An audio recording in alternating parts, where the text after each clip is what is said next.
Chapter 1373, Person Drenched in Sweat. Madame Gus smiled and said, "Previously, I received an invitation from the Marquis mansion saying that the plum blossoms in the backyard of Marquis Huayin's family had bloomed and invited everyone to admire the flowers.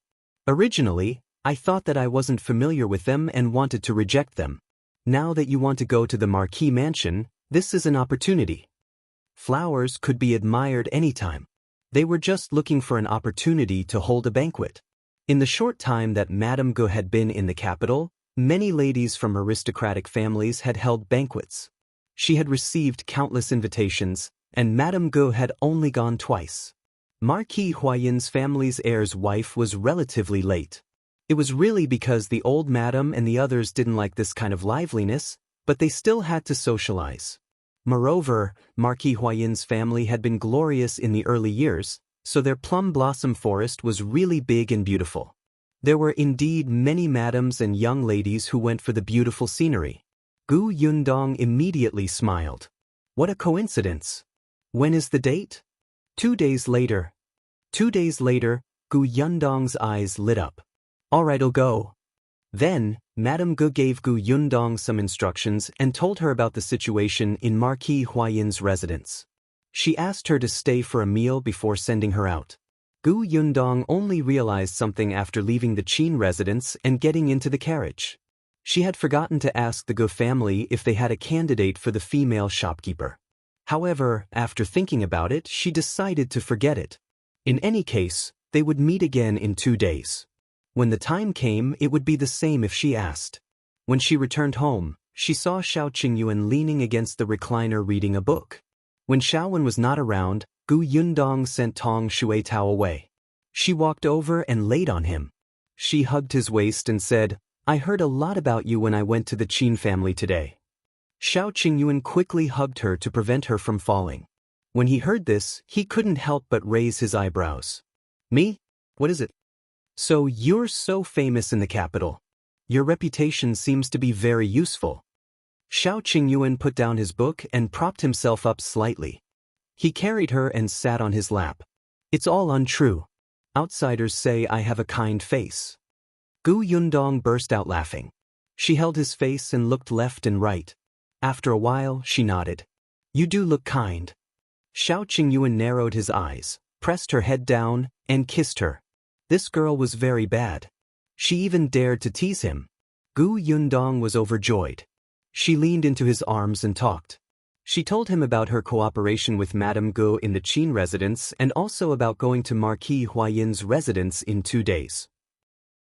Speaking of Marquis Huayin's family, Shao Qingyuan was silent for a moment.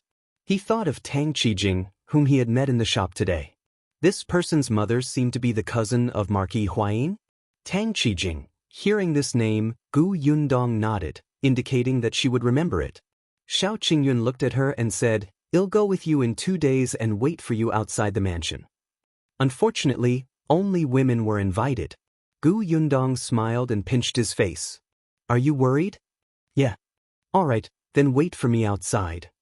If there were any clues, she could tell him immediately. After all, it was about his background. She hoped that she would gain something from this trip to the Marquis mansion. Gu Yundong wanted Shao Qingyuan to reunite with his family as soon as possible. 2 days later, Gu Yundong and the others took a carriage to the Qin residence early in the morning. Then, they met up with Madame Gu and headed to Marquis Huayin's residence. However, not long after they left, a carriage hurriedly entered Hutai Alley and stopped in front of the Shao family's house not long after. Then, the coachman turned around and helped the sweating person out of the carriage. If you find any errors, ads pop up, ads redirect, broken links, non-standard content, etc., please let us know reports so we can fix it as soon as possible. Ads by Pubrev Chapter 1374. Something urgent. After the people in the carriage got out, the coachman hurriedly went forward and knocked on the door. Instead, after knocking for a long time, there was no response. The coachman turned around and looked at the person behind him. Song Dejiang frowned when he heard someone open the door of the house next door. Mrs. Yu poked her head out. When she saw them, she hurriedly said, "Are you looking for the Shao family? They're not around." The couple went out in a carriage early in the morning. When Song Dejiang heard this, he quickly turned around and asked her, "Do you know where they went?" Mrs. Yu shook her head. "I'm not sure about that. Is there something urgent? Leave your name. When they come back, I'll help you tell them." "My surname is Song. They'll know once you tell them. I do have something urgent to attend to. If they come back, please help me pass on the message." Mrs. Yu waved her hand. "It's no trouble at all." Song Dejiang thanked her again before wiping his sweat and hurriedly getting into the carriage. He glanced at the Shao family's gate and said to the coachman, "Let's go to the shop on Jinlan Street to take a look." The coachman quickly changed direction and went straight to 68 Jinlan Street. Unfortunately, when Song Dejiang stood in the shop, he only saw the busy Carpenter Pang and the other two. Carpenter Pang said that Shao Qingyuan and his wife had not come today. Song Dejiang was a little frustrated. When the coachman saw this, he quickly helped him up. "Master, we don't have time to look for them. If we don't go back, we might." Song Dejiang exhaled, and something in his eyes slowly became firm. He gritted his teeth and lowered the curtain of the carriage. He instructed the coachman, "Let's go back to the residence. At most, I'll apologize to them when they come back." The coachman nodded and drove the carriage even faster. Soon, they returned to the Song family. At this moment, Shao Qingyuan and Gu Yundong had no idea that Song Dejiang was looking for them anxiously. They had already followed Madame Gu to the door of Marquis Huayin's family. Gu Yundong glanced at the door, turned around, and said to Shao Qingyuan, who was sitting in the carriage, "I'll go in first. Okay, be careful. If you see anything wrong, come out." Gu Yundong laughed. "I'm just going to admire the flowers. Why do you make it seem like I'm going to the battlefield? Don't worry, I'll take good care of myself." Shao Qingyuan held her hand. "I'll wait for you outside." After Gu Yundong got off the carriage, Shao Qingyuan nodded at Madame Gu. "Sorry to trouble you." It was not until Madame Gu led Gu Yundong and Anning into the residence that Shao Qingyuan sat back in the carriage. This was the main gate of the Marquis mansion, so it was not appropriate for the carriage to stop here and wait. Shao Qingyuan looked around and realized that there were also some official residences near the Marquis mansion. There were no large tea houses or restaurants, but there was a tea shop at the entrance of an alley further away. Shao Qingyuan asked Shao when to pull the carriage away and sat down in the shop. Gu Yundong followed Madame Gu through the door and quietly looked up to assess the scenery in the Marquis mansion. As expected of the once prosperous Marquis Huayin's mansion, the mansion was even larger than the one the emperor had bestowed to Qin Wenzheng. Even though the current Marquis mansion was far inferior to the past, the scenery was still spectacular. The servant led them through the weeping flower door. Immediately, a person welcomed them with a smile. "Mrs. Qin, you're finally here. I was just saying that I should take a look at the door. Come, this way." As she spoke, she looked down at Qin Anning and said, "You must be Anning. You are so pretty and smart." Anning obediently paid her respects. Only then did Gu Yundong know that this was the wife of the heir of Marquis Huayin. If you find any errors, ads pop up, ads redirect, broken links, non-standard content, etc., please let us know reports so we can fix it as soon as possible. Chapter 1375. Gu Yundong is inconspicuous. The heir's wife smiled and stood up. She looked at Gu Yundong with a puzzled expression. This is my niece. Her husband's surname is Shao. She heard that the plum blossoms in the Marquis mansion are a scene in our capital and insisted on coming over to take a look. I brought her here to meet her. I hope you won't take offense." Although Madame Gu was only a few years older than Gu Yundong, Qin Anning addressed Gu Yundong as elder sister, and Gu Yunshu was Qin Wenzheng's disciple, so the seniority could only be calculated like this. "Of course I welcome you. I like people. My husband's surname is Shao. Who knows, we might have been a family 500 years ago." Gu Yundong pursed her lips and smiled meaningfully. Wasn't that so? She had come exactly because they might be a family. She followed suit and bowed. Then the heir's wife led them inside. Before they got close, Gu Yundong saw a rose-red scenery in the distance. It was really beautiful, like a paradise. It was indeed a scene in the capital. The plum blossom forest in the Marquis Huayan's mansion was indeed beautiful. Gu Yundong could not help but hold her breath. Even Madame Gu was a little surprised. Seeing them like this, the heiress couldn't help but purse her lips and smile. Let's go. Standing far away now is the best. Being in the plum forest is another feeling. That's right. The few of them continued walking. Soon, they heard low voices and laughter. It seemed that there were already many madams and young ladies in the plum forest. When they saw Madame Gu coming over, a few people immediately stood up to welcome her. After all, he was a popular person in front of the emperor. Even though there were many aristocratic families with statuses higher than Qin Wenzheng, they still smiled at Madame Gu and did not dare to underestimate her. Gu Yundong held Qin Anning's hand and stood quietly at the side. She listened to Madame Gu introduce her and then nodded slightly in greeting. However, there were too many people. Not long after, the smile on Gu Yundong's face could not hold on any longer. She was not the only one.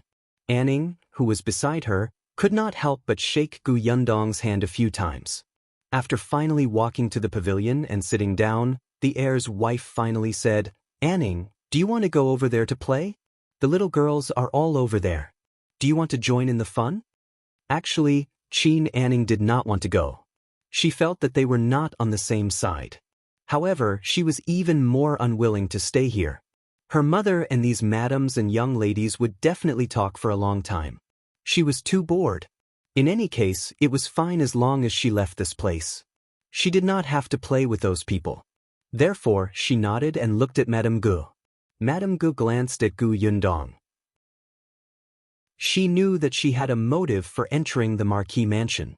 She could not sit here with her all the time. Hence, she said to Gu Yundong, "Yundong, help me keep an eye on her. She'll listen to you. Don't let her go wild." "All right." Gu Yundong nodded obediently and bade farewell to the other madams and ladies. She then held Qin Anning's hand and left.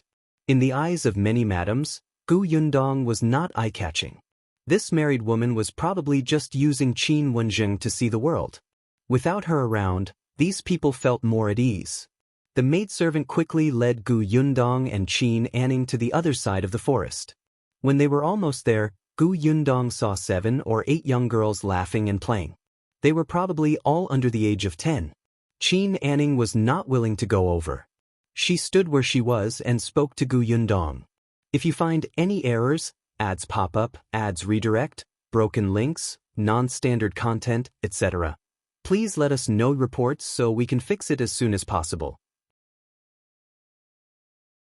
Ads by PubRev Chapter 1376. The apology isn't pure, however. The girls on the other side saw them. The people who were playing looked at each other.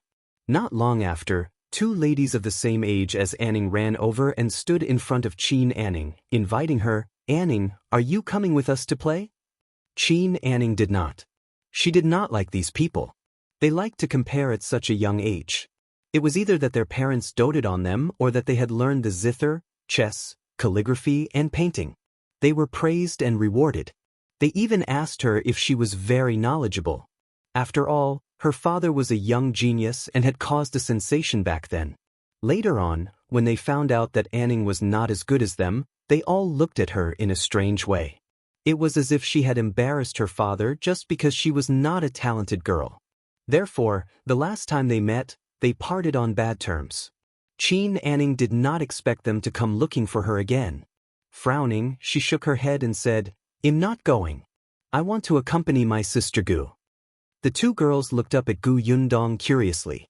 Then, they turned around to look at the other little girls and quickly said, "Anning, come with us. It was our fault last time. When we went back, we were scolded by our parents. We know our mistake and won't do it again." Startled, Qin Anning's heart softened at the sight of how guilty they looked. The young lady was not a calculative person to begin with. Since they had already apologized, it would be rude of her to continue harping on it. She immediately pursed her lips and said softly, Then I'll forgive you." Then she looked up at Gu Yundong. Gu Yundong laughed. "You can go if you want. I'll be here admiring the flowers myself. Just call me if you need anything." Gu Yundong and Qin Anning had different thoughts. She knew that these people would condescend to come over and invite Anning because of her father. They said that they had been scolded by their parents last time. She guessed that their parents had asked them to build a good relationship with the young lady of the Qin family. The apology was not pure, and they did not really realize that they were wrong. But what did it matter? Anning was young. Deep down, she longed to play with other children. If she was restrained, Anning would never know the true thoughts of these young ladies in the capital. As Qin Wenzheng's daughter, the people she would come into contact with in the future were these people. She could not avoid them. Gu Yundong just watched from the side. Qin Anning quickly followed the two young ladies to their small circle. Gu Yundong had sharp eyes and noticed that there seemed to be a young lady in the center of them, who looked even younger than Anning. Thinking about it, this young lady was also a person of noble status. When Gu Yundong saw that they were speaking quickly, she separated her attention and sized up the people around her. Most of the people in this area were the maidservants of those girls. They basically stood far away.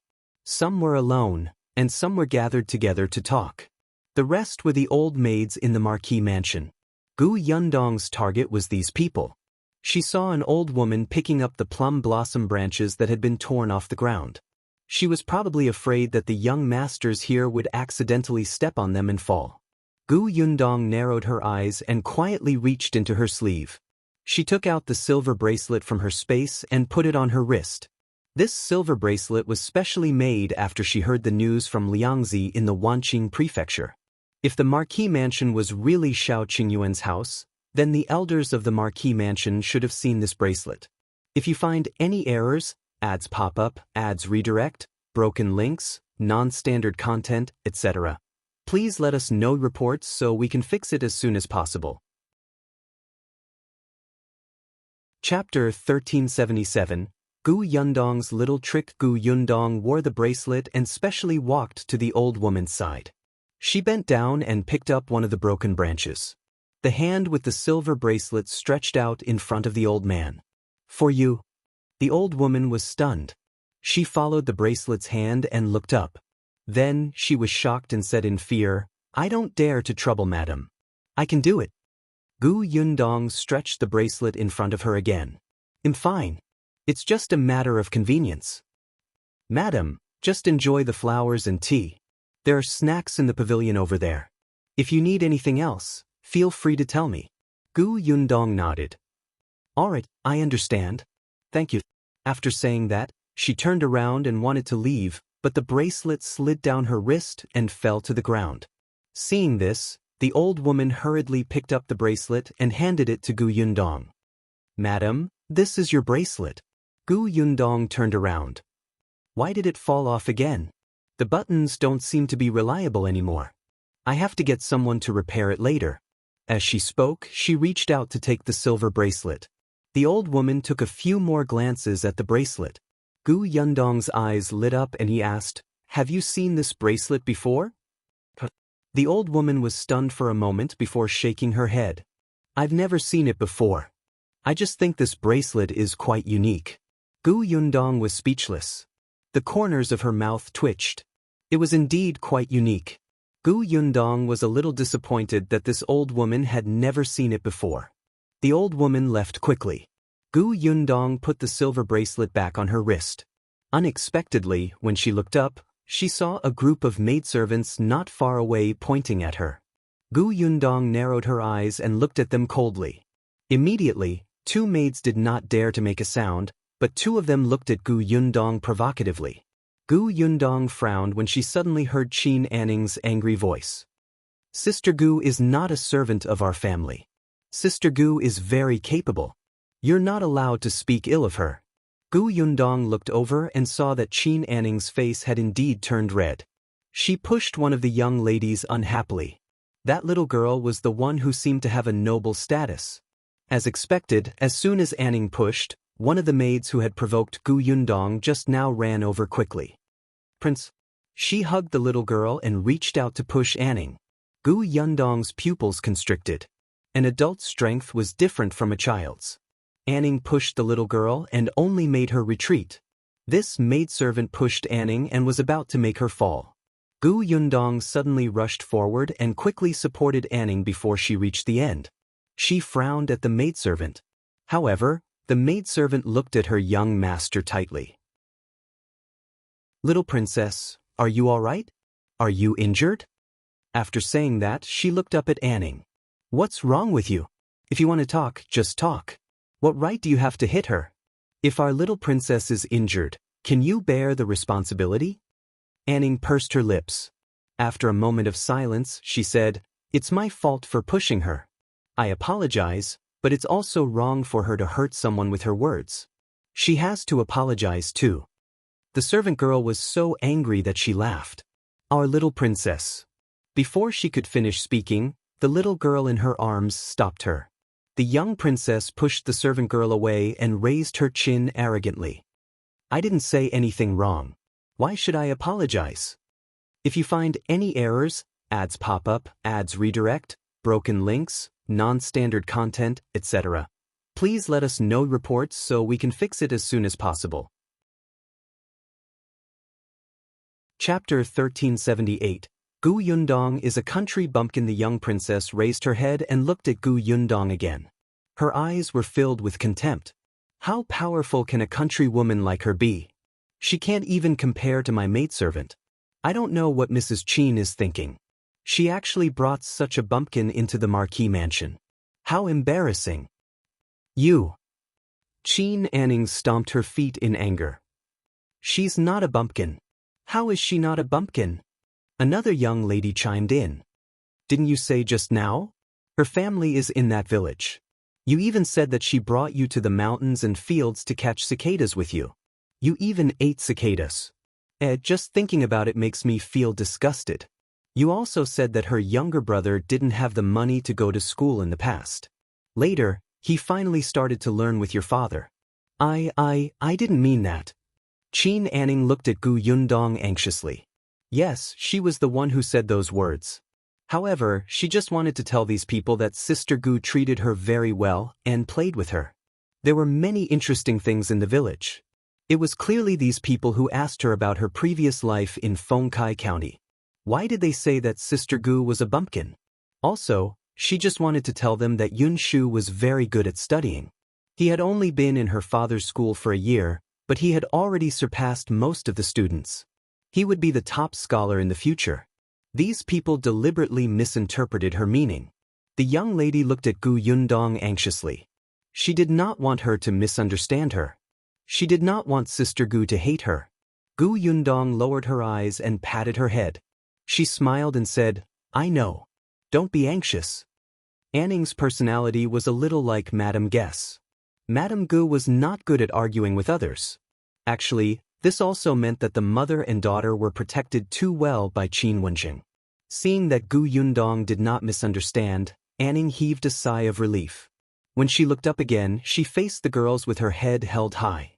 When the young princess saw this, she was immediately indignant. Especially a country bumpkin like Gu Yundong. She did not even look at her when she ran over, as if she looked down on her. She was extremely displeased. Pointing at Gu Yundong, she said, "Qin Anning even said that you're amazing. Do you know how to play the zither, chess, calligraphy, and painting? How many books have you read? Do you know how to write poems and settle accounts?" Gu Yundong raised her eyebrows. They thought these were impressive? Gu Yundong smiled. For some reason, the young princess in front of her felt a little terrified when she saw her smile. She was about to continue pressing when she heard Gu Yundong's cold voice. "You're asking me this? It means that you know everything, right?" The young princess snorted.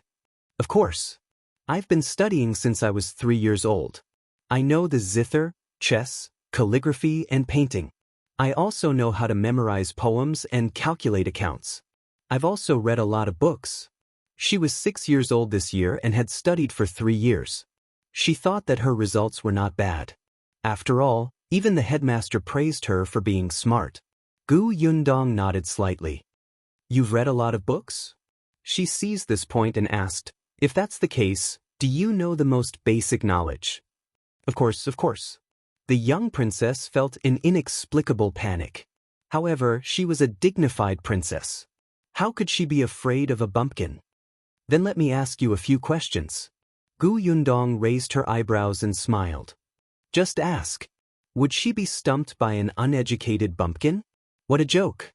The other children also looked arrogant, but a few older girls frowned slightly. If you find any errors, ads pop up, ads redirect, broken links, non-standard content, etc., please let us know reports so we can fix it as soon as possible. Chapter 1379, Gu Yundong's Sharp Questions. Gu Yundong thought that since they were so eager, she would not stand on ceremony. Okay, then let me ask you. Why do horses sleep standing up? Why is it usually sunny in the morning when there's dew? Why is it colder when snow melts than when it falls? Why can't the oil that's on fire be put out with water? The young princess widened her eyes. She did not know. But before she could answer, Gu Yundong's next questions followed. When you hit a snake, you hit its weak spot. Where does the weak spot refer to? What is the most precious thing in the bird's nest? What's the use of a cat's whisker? What kind of plants bloom first and then grow leaves? As soon as Gu Yundong finished speaking, there was silence. Everyone looked at her blankly. These questions were different from what they had imagined. None of them knew. The young princess was so anxious that she started to sweat. Her teacher had never taught her before, and there was no such thing in the books. How could she answer? She could only turn her head quietly and look at the maid behind her. The maidservant naturally did not know, but she did not want to show her ignorance in front of the young princess, so she immediately targeted Gu Yundong. The maidservant sneered and said, "You're quite nimble with your questions. Who can't ask these questions? But do you know the answers? You probably don't know and are specially using them to scare people, right?" The other maidservants immediately echoed, "That's right, that's right. Do you know the answers? Why should you ask someone else for an answers you don't even know?" The older ones also nodded. "You must have asked randomly." No, she did not. Qingyuan immediately defended Gu Yundong and retorted, "My sister Gu definitely knows. She's very powerful." When the young princess heard the support of the people around her, her guilty conscience immediately disappeared. She also looked at Gu Yundong. "Tell me the answers if you have the ability." Gu Yundong raised her eyebrows and smiled. Firstly, a horse has a big body and doesn't have sharp teeth or claws. If it lies down to sleep, once a ferocious beast attacks, it will be too late to defend or escape. Therefore, a horse has developed the habit of sleeping standing up to protect itself. Second, on a clear and cloudless night, the heat on the ground will dissipate quickly.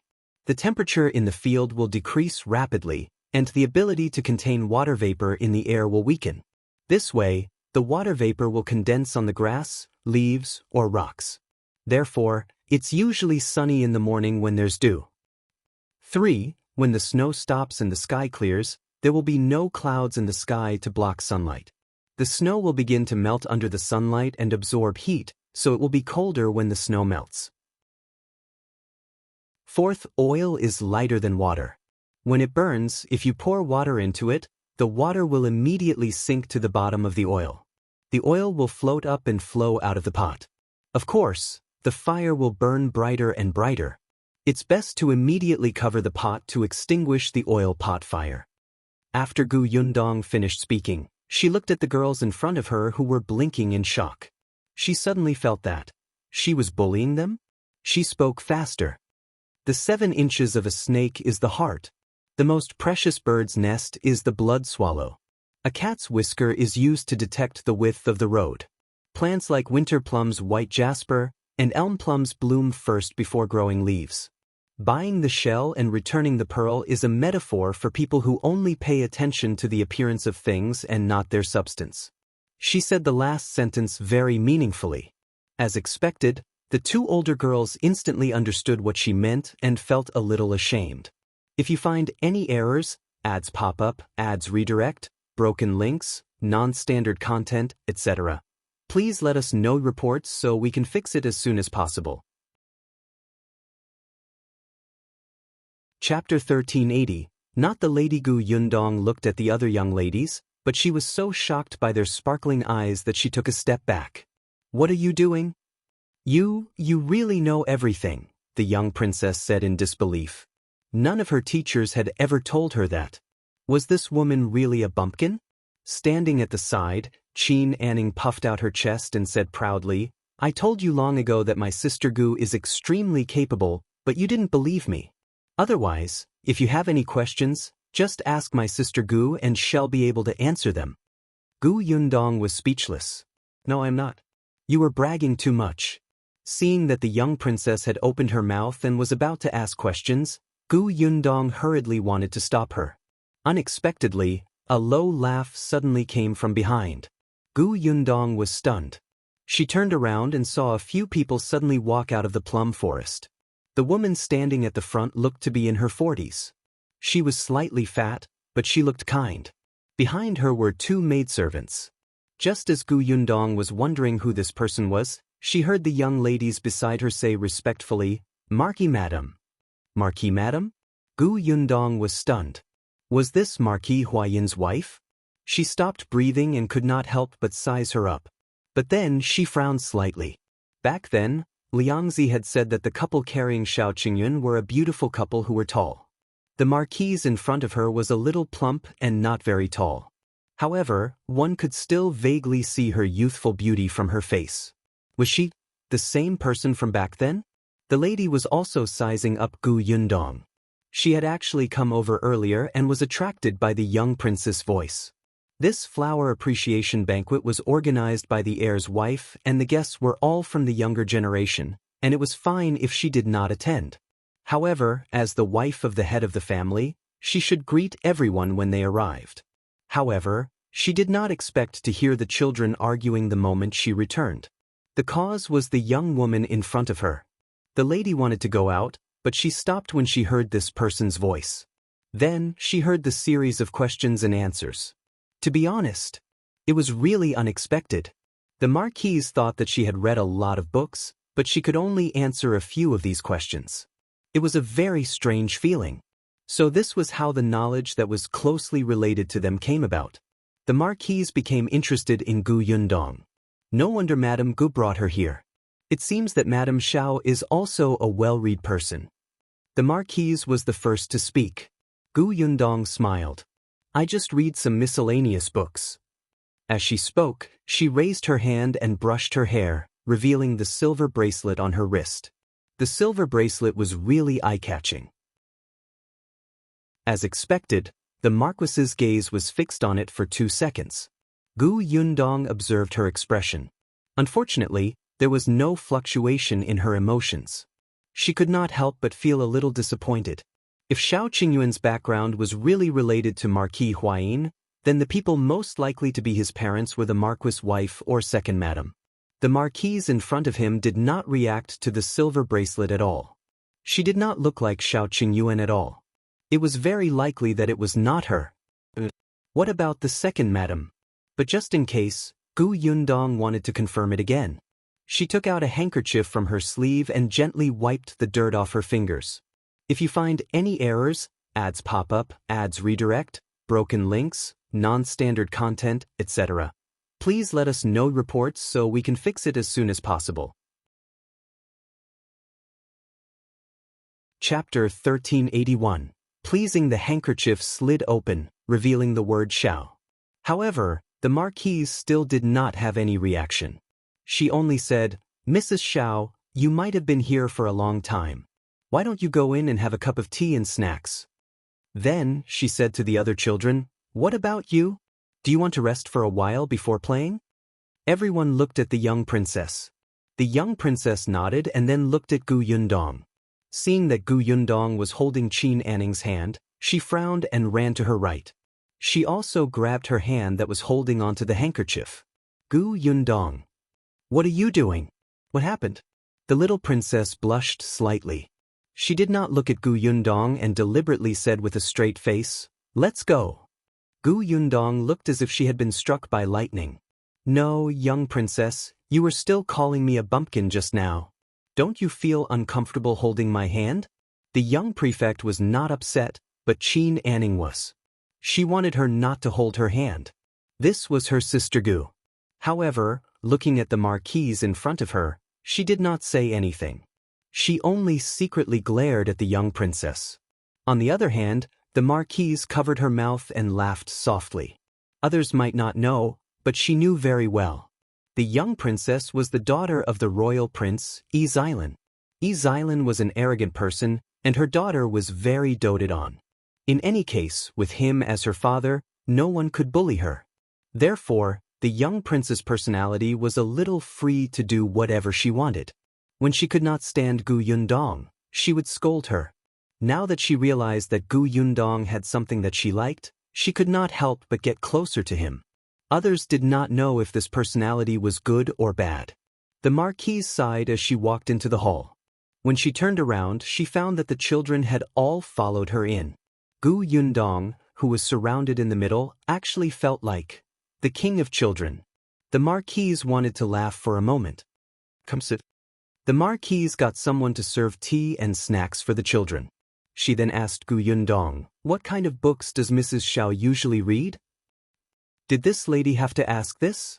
If she said that she only read storybooks, would she lead the children beside her astray? Hence, she took a sip of water and coughed lightly. I read everything. Astronomy and geography, medical books on medicinal herbs, farms, forests, countryside, historical biographies. I read whatever I'm interested in. As she spoke, she felt a little guilty. She lowered her head and continued to drink her tea. The marquise was surprised. You really know a lot. When the other children heard this, they also tilted their heads and looked at her. So she knew so much because she had read so many books. However, they usually read poetry collections, scriptures, and memorized thousands of words. Thinking about it this way, their horizons seemed a little narrow. Gu Yundong saw that they were deep in thought and felt even more guilty. She quickly changed the topic, raised her head, and said, "By the way, it's rare to see Madam today." Yundong boldly asks for a gift from Madam. The marquise was stunned. Not only her, but the others present were also stunned. The servant girl beside the young princess secretly rolled her eyes. The country bumpkin was indeed unruly. It was her first time meeting the marquise, and the marquise had only chatted with her for a while out of respect for her, but she was actually taking advantage of her? Just wait. Just because the marquise was easy to talk to didn't mean she didn't have a temper. As expected, the smile on the marquis's face faded a little, but she still asked kindly, "What gift?" If you find any errors, ads pop up, ads redirect, broken links, non-standard content, etc., please let us know reports so we can fix it as soon as possible. Chapter 1382. She's so busy. Gu Yundong took out a piece of paper from his space. She handed the paper to the marquise, who was stunned. She took it and looked at it. The drawing on the paper was very vivid, and there were some words on it. It looked a little strange. This is a flyer. It was the flyer for Xuanhe Prefecture's new tea pavilion. She had left a few behind when she was drawing them previously. She didn't have time to draw them in the capital, so she took one out and used it first. Fortunately, she tore off the piece with the address and date on it. I'm working with Auntie Qin to open a milk tea shop in the capital to entertain nobles like the marquise. The food and water in the shop are relatively new. I dare say that there's nothing similar in the capital. If the marquise is free, why don't you go and take a look? It'll be very interesting. The marquise looked surprised and lowered her head to look at the leaflet in her hand. Pearl milk tea, double-skinned milk, croissants, fries. What are these? Gu Yundong smiled mysteriously. It's delicious. Madam will know when she comes. The marquise smiled. You're still keeping it a secret. That's right. The shop hasn't opened yet. When the renovation is done, Madam should come over to take a look and you'll know what these are. When the time comes, bring old Madam, second Madam, and the heiress to experience it together. On the first day, there will be a half-price discount. The marquise was a little curious about something she had never heard or seen before, especially since the flyer seemed to be very tempting. She did not go out often, but it was fine for her to go occasionally. Moreover, this was a collaboration between Gu Yundong and Mrs. Qin. Even if it was for the sake of the Gu family, it was fine to make a trip. However, it's fine with old madam. She doesn't like to move now and doesn't like to join in the fun. His second aunt can go and take a look. They'll call her later. Alright, then I'll send a post to madam. Madam, you can't refuse. Of course not. Gu Yundong was slightly satisfied. Although she had not seen second madam today, she would find an opportunity. Seeing that they were almost done talking, the young princess quickly said, I'll go too. You can also give me an invitation. Gu Yundong lowered her head and thought for a moment. She naturally felt that she could not let go of the opportunity in front of him. All right, but you need an elder to take care of you. No problem. I'll still ask my cousin to bring me. Today, the young princess came to the Marquis mansion because her cousin had brought her over. After Gu Yundong finished speaking, she saw that the Marquise looked a little tired. She quickly got up and bade farewell, taking the children with her. When she went out, she realized that Madame Gu was looking for her outside. Gu Yundong hurriedly led Qingyuan over. Unexpectedly, after taking a few steps, she realized that the young princess had also followed her. Gu Yundong was speechless. She stopped in her tracks and looked at the little girl strangely. Only then did the little princess react. She blushed and snorted. I just want to remind you not to forget to send it to me when the time comes. After a pause, she continued, I will also invite you. Tell me the address and I will treat you on my birthday. There's no need, right? A trace of fear flashed across Gu Yundong's face. She did not want to go to the Marquis mansion. That kind of place was restricted. She had to smile and bow when she saw someone. It was easy for something to happen, okay? Besides, she was actually very, very busy, really busy. If you find any errors, ads pop up, ads redirect, broken links, non-standard content, etc., please let us know reports so we can fix it as soon as possible. Chapter 1383. What a coincidence. Seeing that she did not speak for a long time, the little princess became anxious. Why aren't you saying anything? Don't you want to come? Gu Yundong had a headache and could only say, Princess, you heard it just now. I'm opening a shop. Then I'm very, very busy. I might not have time. How busy can a shop be? Can't you just keep the door open? Gu Yundong was speechless. She wanted to cry. The corners of her mouth twitched and she said, Of course it's not that simple. Look, when I open a shop, I first have to renovate the shop and recruit workers. When the workers are found, I have to teach them how to work and entertain customers. Later, I have to get ready for the opening event, prepare ingredients, and attract customers. Sometimes, I have to deal with others who come to find trouble with me. Things are piling up. I'm really too busy. The little princess' eyes widened as she listened. So it's so complicated. You're amazing. You actually know everything. The young lady behind her also nodded in agreement. They had no choice. At first, they thought that opening a shop was very simple. After all, their shops were all managed by the shopkeepers. The little princess was a little disappointed, but seeing that Gu Yundong was so tired, it seemed a little unreasonable to send an invitation to her. She could only nod reluctantly. All right, then I won't invite you, but remember to invite me. All right. Gu Yundong nodded and agreed without hesitation. Only then did the little princess smile. However, the maid standing behind her rolled her eyes and lowered her eyes without saying anything. Gu Yundong stood up and brought Qingyuan to meet up with the Gu family. She followed Madame Gu to greet the other madams and young ladies. After staying in the Marquis mansion for a while, she stood up and left. After leaving the Marquis mansion, Madame Gu carried Ning into the carriage and asked, How is it? Gu Yundong sighed and shook his head. The Marquise didn't seem to have any reaction when she saw the bracelet or the handkerchief. Madame Gu frowned. Could we have gone in the wrong direction? I've never heard of anyone losing a child in the Marquis mansion. I don't know either. It's just that this is the only clue at the moment. We can only look for it in the Marquis mansion first. If it's not relevant, we can look in other directions, Gu Yundong said. Let's try second madam another day.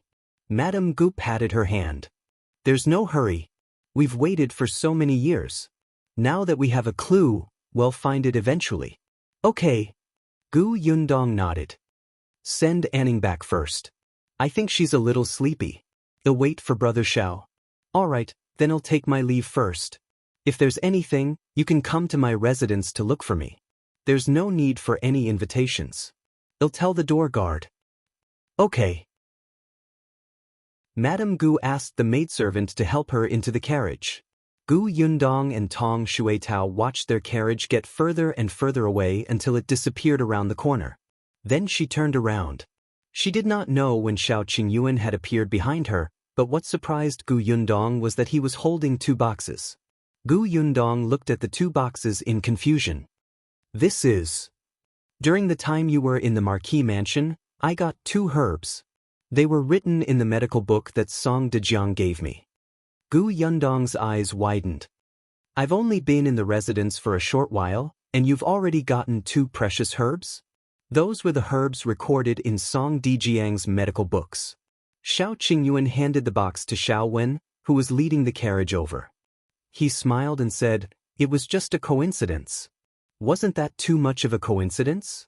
If you find any errors, ads pop up, ads redirect, broken links, non-standard content, etc., please let us know reports so we can fix it as soon as possible.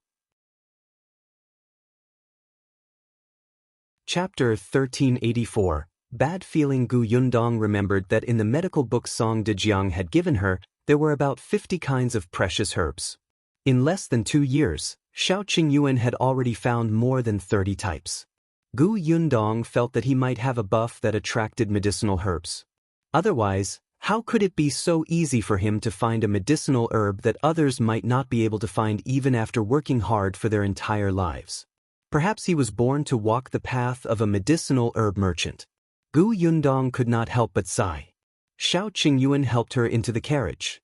The carriage drove all the way to Hatai Alley. Gu Yundong took the opportunity to tell him everything that had happened in the Marquis mansion. When Shao Qingyuan heard this, he was silent for a moment. He grabbed her hand and said, "It's fine.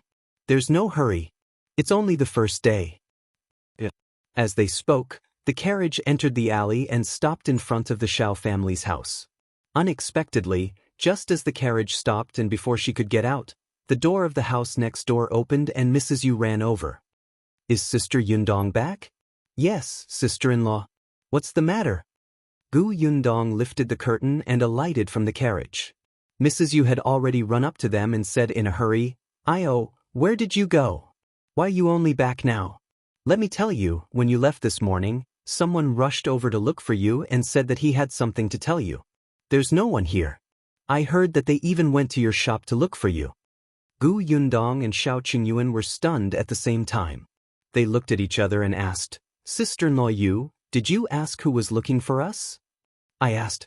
He said his surname is Song." "You two know each other." "Song? Song Dejiang? You should know each other, right? He's a little old and so tall. He came in a carriage.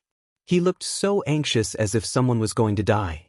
Mrs. Yu said, "He asked me to wait for you to come back and tell you that it's an urgent matter." A bad feeling flashed across Shao Qingyuan's heart. "Let's go to the Song residence." Gu Yundong quickly turned to Mrs. Yu and said, "We understand. We'll go over and take a look now." "Thank you." With that, she got into the carriage with Shao Qingyuan. Shao Wen, who was about to open the door and remove the threshold, locked it again and sat in the shaft with Tong Shuitao. Mrs. Yu waved her hand and watched their carriage leave the alley. Gu Yundong did not know what had happened to Song Dejiang or why he was in such a hurry. Her intuition told her that it might have something to do with Muzi. The carriage quickly stopped at the entrance of the Song residence. Gu Yundong and Shao Qingyuan alighted from the carriage and the concierge recognized Shao Qingyuan. He quickly went up to them. "Young Master Shao, you're here?" "Yes. Why is Imperial Physician Song looking for us?" The gatekeeper's eyes avoided them. He sighed and said, "You'll know when you come in." Then he hurriedly led the way. Gu Yundong had not been to the Song residence before today. She had her own matters to attend to. It was her first time here today, but she did not have any curiosity for admiration. The two of them walked all the way to the central room before the same urgent footsteps came from inside. Then, Gu Yundong saw Song Dejiang, whose clothes were disheveled, whose hair was tangled, and whose head was covered in sweat. Song Dejiang was slightly stunned when he saw them. His fingers that were hanging by his side trembled slightly. Gu Yundong took a few steps forward. Imperial Physician Song, what's wrong? However, Song Dejiang was too ashamed to see their expressions. He raised his hand and wiped his face ruthlessly. If you find any errors, ads pop up, ads redirect, broken links, non-standard content, etc., please let us know reports so we can fix it as soon as possible. Chapter 1385. I used by Muzi. Then, Gu Yundong and Shao Qingyuan saw the blood on his face. Song Dejiang choked. Yundong, I've let you down. What happened? Song Dejiang raised his head. His eyes were bloodshot, and it was difficult for him to speak. After a long while, he said with difficulty, Bai Muzi is gone. Gu Yundong felt her head explode. He was stunned for a moment and could not help but take a step back. However, Shao Qingyuan suddenly stepped forward and grabbed Song Dejiang's clothes. What do you mean? What do you mean by Muzi is gone? Cough, cough. Song Dejiang coughed uncomfortably. The servant beside him hurriedly came up to grab Shao Qingyuan's hand. Young Master Shao, calm down and listen to old master first. Shao Qingyuan pushed the servant away and stared at Song Dejiang sharply. Tell me. Even though Song Dejiang was feeling a little uncomfortable, he still said, my martial nephew's old illness had relapsed, and he needed Bai Muzi to save his life. I have no choice. I only had one stock with me, so I gave it to him to use first. I originally went to look for you to get your approval. But you weren't around. My martial nephew couldn't wait any longer, so I could only. Song Dejiang also felt very guilty. Other people's things were equally important to them. He had used them without permission, but he had no choice. He could not watch his martial nephew die just like that. He had no choice. Song Dejiang closed his eyes. I know that I didn't do this right. I've let you down. If you want to beat or scold me, it's up to you. He'll accept it. Shao Qingyuan suddenly clenched his fists and raised them high in the next moment. The servant beside him hurriedly rushed forward to stop him. Young Master Shao, don't be rash. Master is old. If you punch him, he will lose his life. Get lost. The servant did not dare to let go. Not only was young Master Shao strong, but he was also a martial artist. He turned his head and happened to see Gu Yundong. He hurriedly shouted, young Master Shao, look at your wife. At the mention of Gu Yundong, Shao Qingyuan finally calmed down. He let go of Song Dejiang and turned to see Gu Yundong lowering his head in a daze. Shao Qingyuan quickly hugged her. Yundong, it's fine. If it's gone, well, look for it. We'll find it eventually. Gu Yundong's mind was in a mess. She had listened to Song Dejiang's words. However, she did not know what to do. It was not easy for her to obtain Bai Muzi. It had only been a few days, and he was gone just like that? Should he give Song Dejiang a beating? So what if he did? Bai Muzi would not be able to return. Gu Yundong had a headache. He frowned in pain and his face turned pale. Shao Qingyuan quickly picked her up and rushed to the guest room. Song Dejiang was still standing at the same spot. As he watched the two of them walk away, his legs seemed to be filled with lead and he could not move. His body was still in a mess and he looked very disheveled. Previously, when he was treating his martial nephew, he was also fully focused and did not dare to slack off at all, afraid that his martial nephew's life would be lost in his hands. Now, she actually felt her legs go weak and she slid to the ground. The servant at the side quickly supported him and sat him on a chair at the side. Master! Song Dejiang waved his hand. I'm fine. He pointed in the direction where Shao Qingyuan had left. Follow them and see if they need anything. Yes. After the servant left, Song Dejiang wiped his face again. The blood on his hand had already dried up, and his nose was filled with the smell of blood. If you find any errors, ads pop up, ads redirect, broken links, non-standard content, etc. Please let us know reports so we can fix it as soon as possible.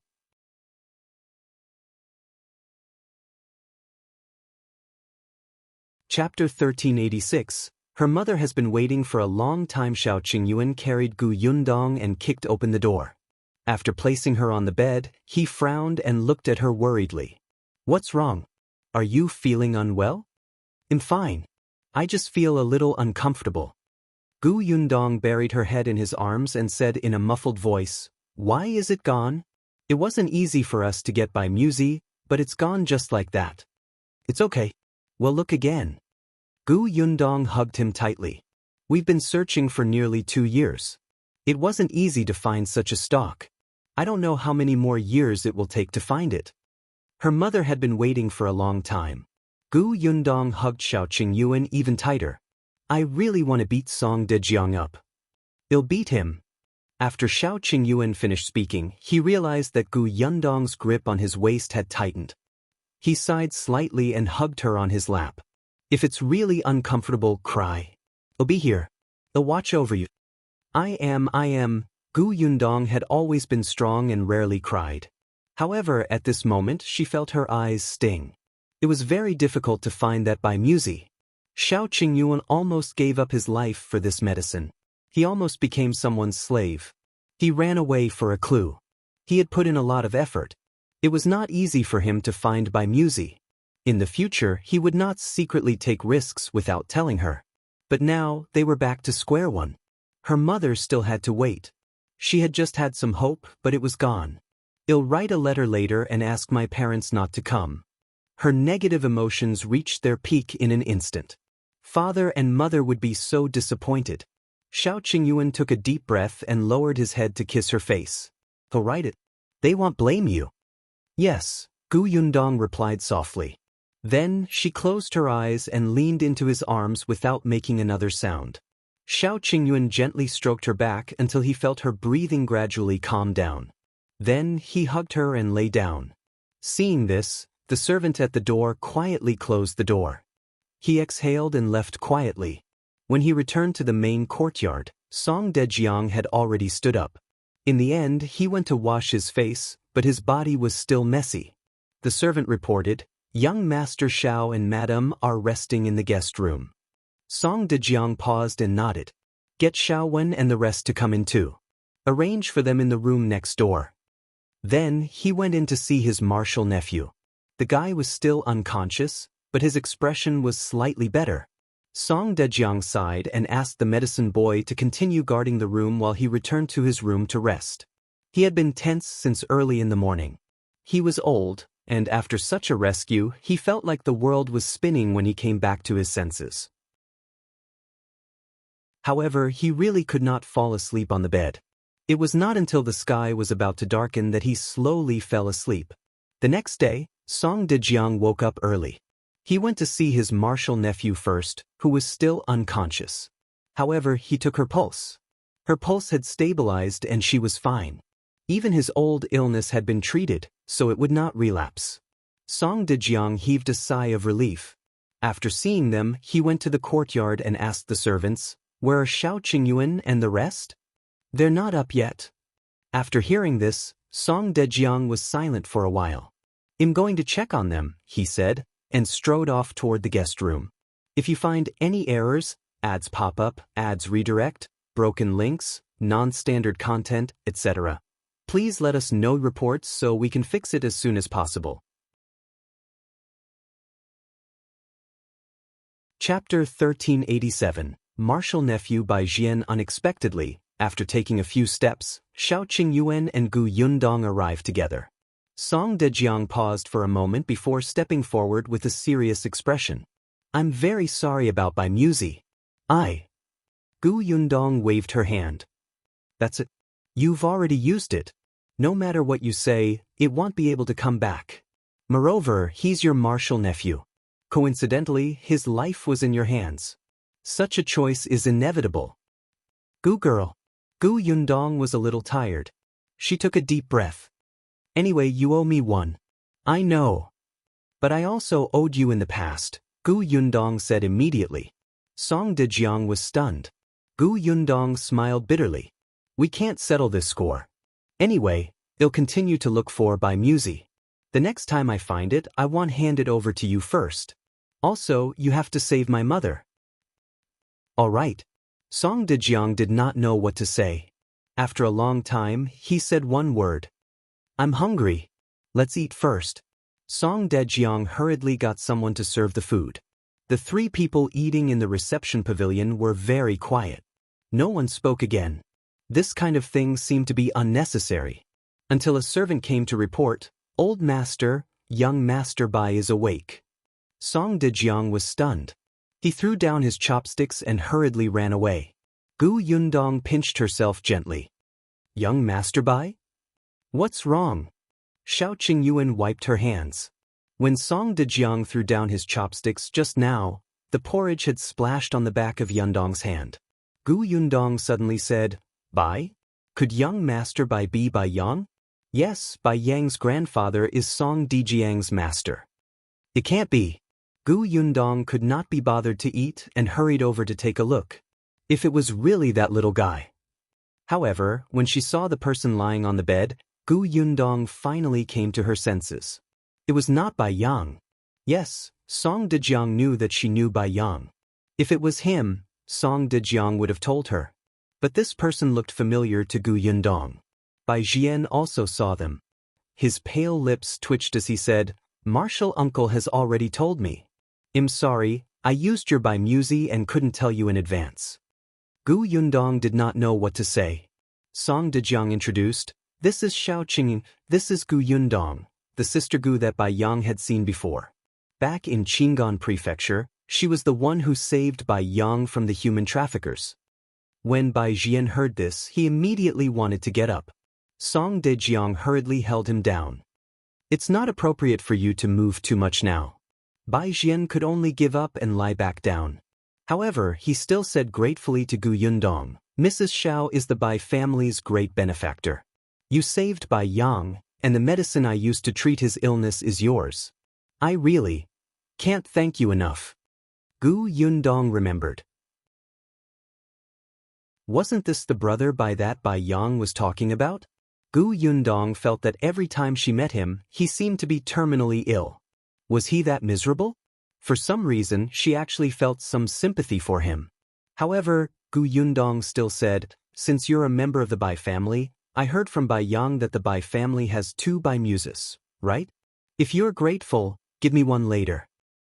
Of course. As long as we find the key to the jade door and open it, Bai Muzi will not be the only thing. There will also be a huge reward.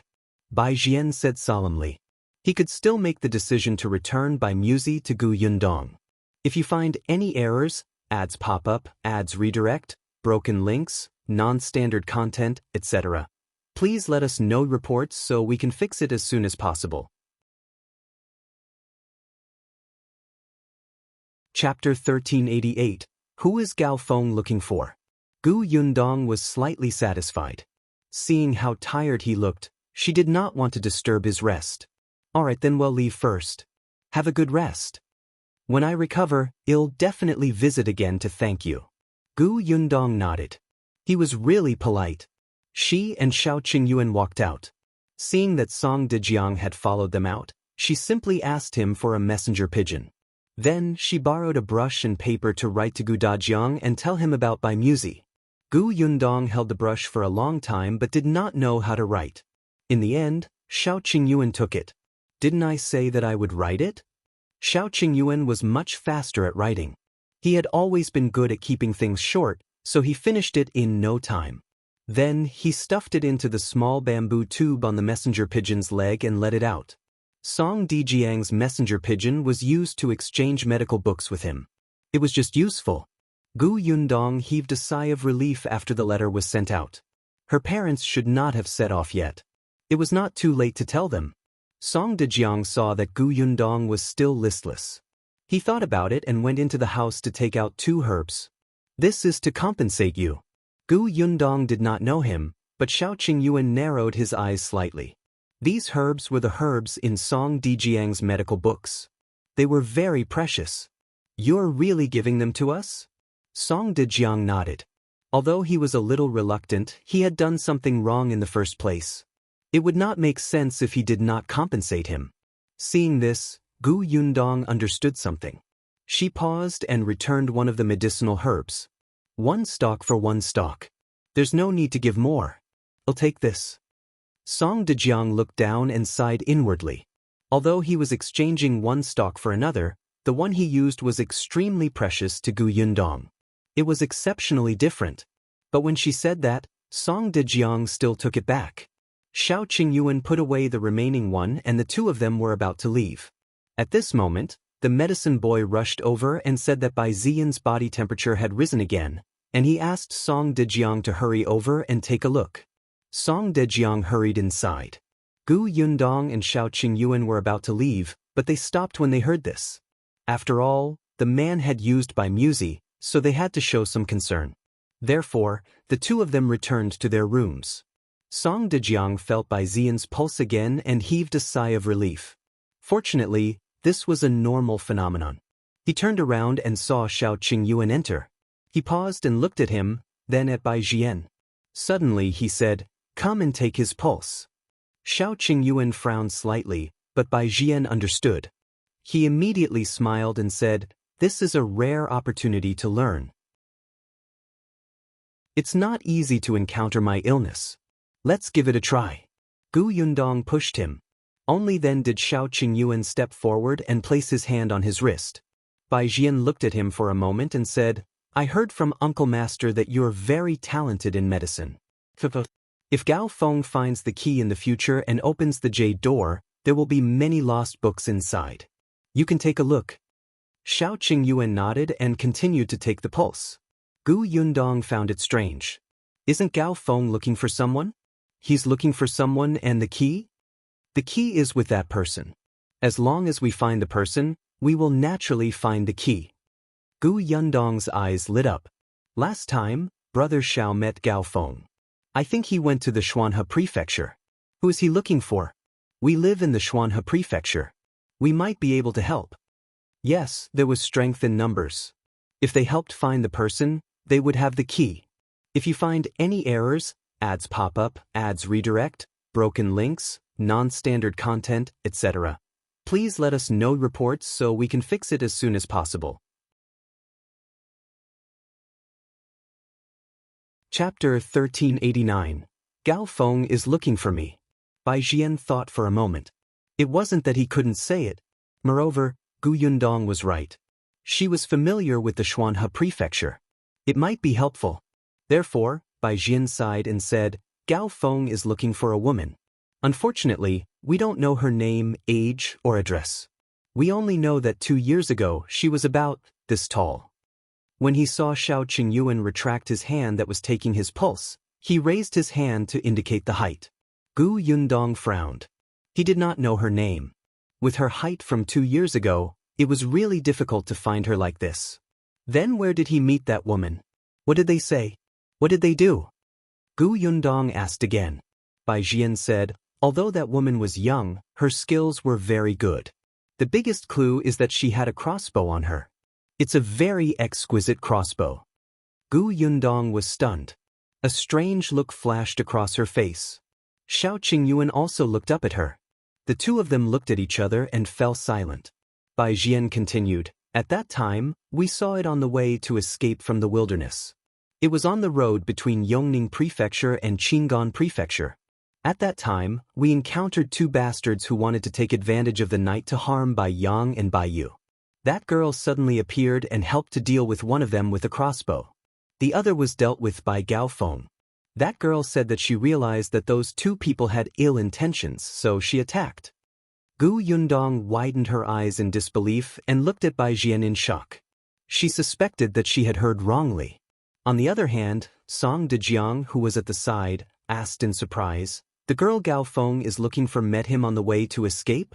I remember that the Gu girl also escaped from the Yongning Prefecture." Bai Ziyan was stunned and suddenly looked at Gu Yundong. The latter gulped. After a while, she asked uncertainly, "After that, Gao Feng even gave that girl a bag of steamed buns and pancakes?" Not long after the girl left, a carriage came into the village. "You guys? Left in the middle of the night? Bai Zhiyan's breathing suddenly stopped, and he suddenly wanted to sit up. However, he got up too quickly and felt dizzy. He fell back hard. Fortunately, Shao Qingyuan was sitting on the edge of the bed. He quickly reached out to support her. Song Dejiang said anxiously, "Don't be agitated. Hurry up and lie down. Let's talk slowly." Bai Zhiyan took a while to calm down and suppress the pain. He closed his eyes and turned his head slightly. He looked straight at Gu Yundong. If I'm right, then, this person is me." Gu Yundong took a deep breath. She also felt that it was a little magical. She had always known that Gao Feng was looking for someone. The last time she met Bai Yang in Qingyuan Prefecture, she had almost met Gao Feng. In the end, due to a freak combination of factors, Gao Feng left Qingyuan Prefecture early. Later on the way to find his uncle, Shao Qingyuan also met Gao Feng. At that time, they had just come out of the Xuanhe Prefecture, and Gao Feng was on his way to the Xuanhe Prefecture. He had also missed her. Bai Zhiyan stared fixedly at Gu Yundong. His breathing quickened slightly. "Yes, you're right. Gao Feng gave that girl a bag of steamed buns. We also left Tonggu village overnight. Was it really you? I don't know the name of the village, but I did experience this before. That was the first time I saw Gao Feng." Gu Yundong paused and suddenly frowned. "But you said that Gao Feng was looking for someone for the key, but I don't know what key it is. Back then, I didn't. If you find any errors, ads pop up, ads redirect, broken links, non-standard content, etc., please let us know reports so we can fix it as soon as possible." Chapter 1390, Jade Key. Gu Yundong suddenly stopped mid-sentence. She thought for a moment and asked, "The key to the jade door you mentioned, could it be a jade pendant?" Bai Zhiyan and Song Dejiang smiled in surprise. "Yes, it's a jade pendant. Is it really with you?" "I do have one, but I found the jade pendant from the 2 refugees." Speaking of which, Gu Yundong had almost forgotten about the jade pendant. She had kept it in her interspace back then. Now, she probably had to search carefully. She did not know where it was. That's right. It's on those 2 refugees." Bai Zhiyan became a little excited. That jade pendant was on Bai Yang at that time. The refugees had come into contact with Bai Yang. They must have stolen the jade pendant at that time. That night, he was injured and suddenly had a high fever. He was in a daze. And there was only Gao Feng by his side. He had to take care of himself and Bai Yang and Bai Yu. Actually, Gao Feng already knew when the 2 people entered the courtyard. It was just that he had to take care of Gao Feng, so he couldn't go out in time. In the end, one of them sneaked in and bumped into Bai Yang. That person wanted to carry Bai Yang away on the spot. It was Gao Feng who saved Bai Yang in time, but who knew that in that instant, the jade pendant hanging around Bai Yang's neck would be cut off and taken away by him? The room was dark, so Gao Feng couldn't see clearly. After saving Bai Yang, he let him stay with Bai Yu while he turned around to deal with the refugee and forced the guy into the courtyard step by step. Unexpectedly, the other one outside had already been killed. It was just a chance meeting. There was no need for Gao Feng to ask for her name. However, no matter what, she had helped him deal with someone. Although he could handle it alone, it did give him less pressure. Gao Feng saw that this girl was thin and looked like a refugee, so he simply took the pancakes and steamed buns to express his gratitude. As for the 2 dead people's belongings that the girl had looted behind them, he did not care. Unexpectedly, the jade pendant entered this girl's pocket just like that. Gao Feng only realized that Bai Yang's jade pendant was missing a day after the carriage drove. However, when he looked back at that time, how could he find her in the vast sea of people? Especially when he didn't even know her name and age or who was around her. It was as difficult as ascending to the heavens. However, this person was right in front of him. Bai Zhiyan slowly closed his eyes. He didn't even know what to say. Fate in this world was so wonderful. He looked at Gu Yundong. Then, "Where is the jade pendant?" "It's..." Gu Yundong was about to say that she had it with her, but then she realized that something was wrong. Who would carry an unfamiliar jade pendant that they had found on a refugee with them? It was not like she did not have the money to buy one. Hence, Gu Yundong changed her tone and said, "At home." "Which home?" "At the Hutai Alley in the capital, but I have to find it. I remember that when I packed my things, I put everything in a box. I don't know if I remember wrongly." Bai Zhiyan hurriedly became excited. "Then quickly look for it." Gu Yundong immediately nodded. "Alright, I'll go back now." In fact, how could she not be excited? If that jade pendant was really the key, she would be able to obtain by Muzi very soon. This sudden surprise made her a little impatient. Shao Qingyuan also stood up and said to the two of them, "Then well, go back first. If you find any errors, ads pop up, ads redirect, broken links, non-standard content, etc., please let us know reports so we can fix it as soon as possible." Chapter 1391. Where is your home? Seeing the two of them walk further and further away, Song Dejiang heaved a sigh of relief. It's rare that the jade pendant is still there. Yes. Bai Zhiyan also felt relieved. He had talked to Gao Feng before. Even if they found him, the jade pendant might not still be in her hands. After all, she was fleeing at that time. She might not have any silver on her along the way. Otherwise, why would she search for dead people's things? When she really could not survive, she might have pawned the jade pendant or sold it. At that time, it would be extremely difficult to find it again. However, Gao Feng had also said that the girl seemed to be quite capable at that time. She had such an exquisite crossbow on her, so she might not be desperate enough to become a jade pendant. Fortunately, the jade pendant was still there. Gu Yundong and Shao Qingyuan did not even bring Tong Shuetao with them. They drove the carriage back to Hutai Alley. Mrs. Yu, who was at the door, was about to greet them when she saw them return. Unexpectedly, Gu Yundong jumped down from the carriage and rushed into the courtyard. On the other hand, Shao Qingyuan was still standing beside the carriage. However, Mrs. Yu was a little afraid of him. In the end, she did not greet him and only stuck her head out to look at the courtyard next door. Sure enough, Gu Yundong came out after a while. When she saw Mrs. Yu, she waved her hand. "Hello, sister-in-law."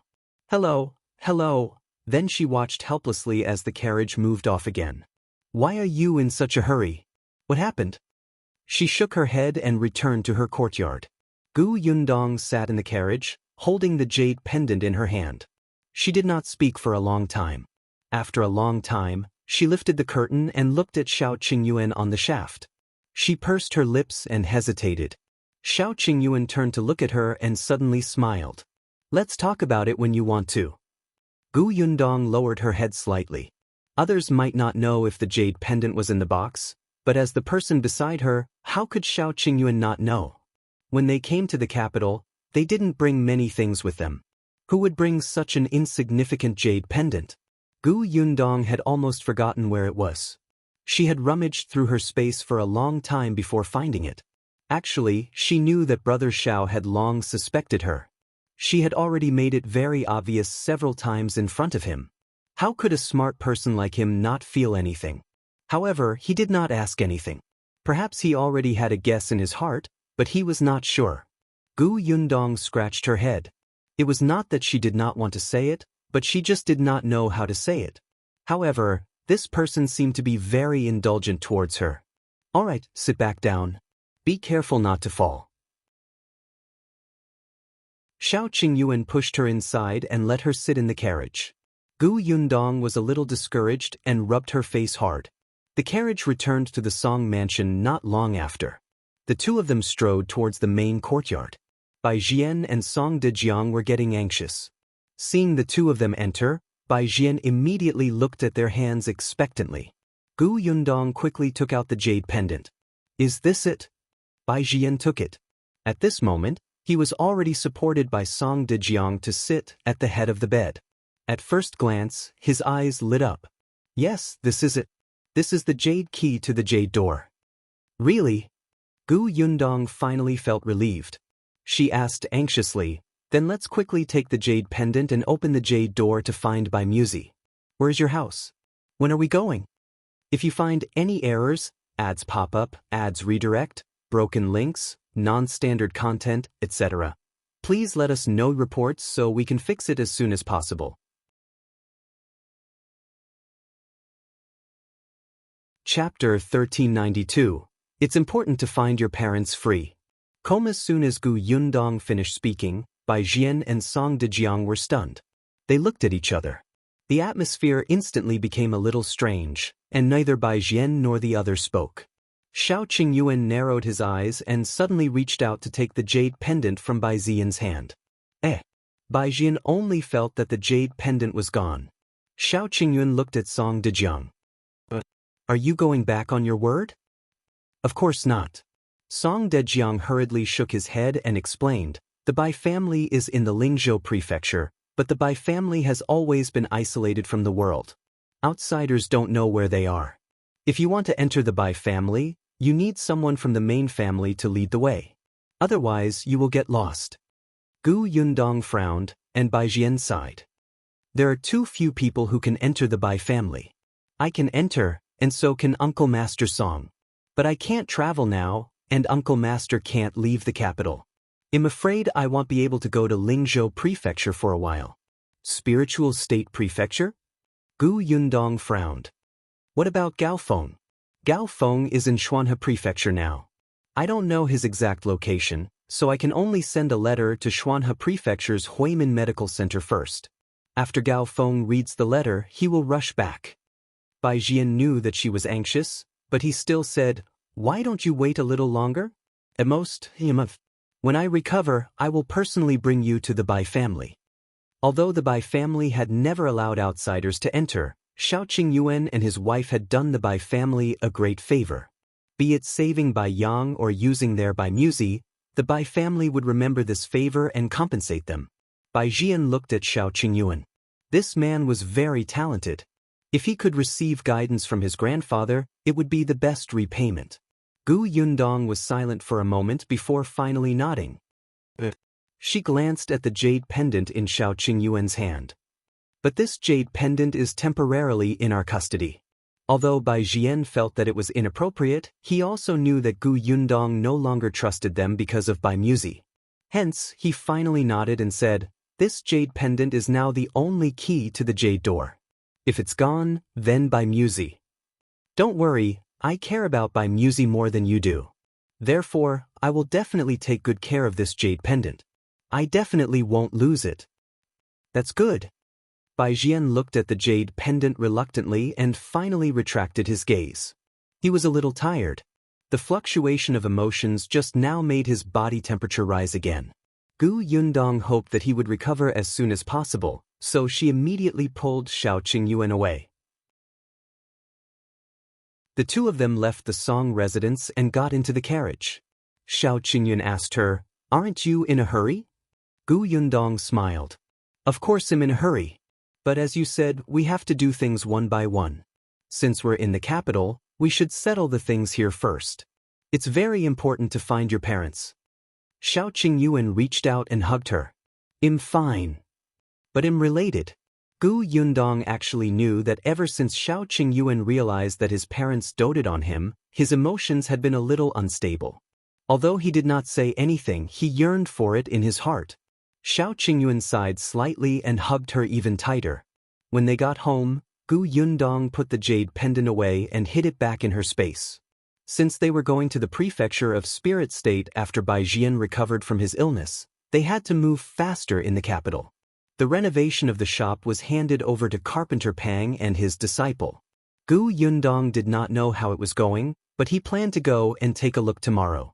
If you find any errors, ads pop up, ads redirect, broken links, non-standard content, etc., please let us know reports so we can fix it as soon as possible.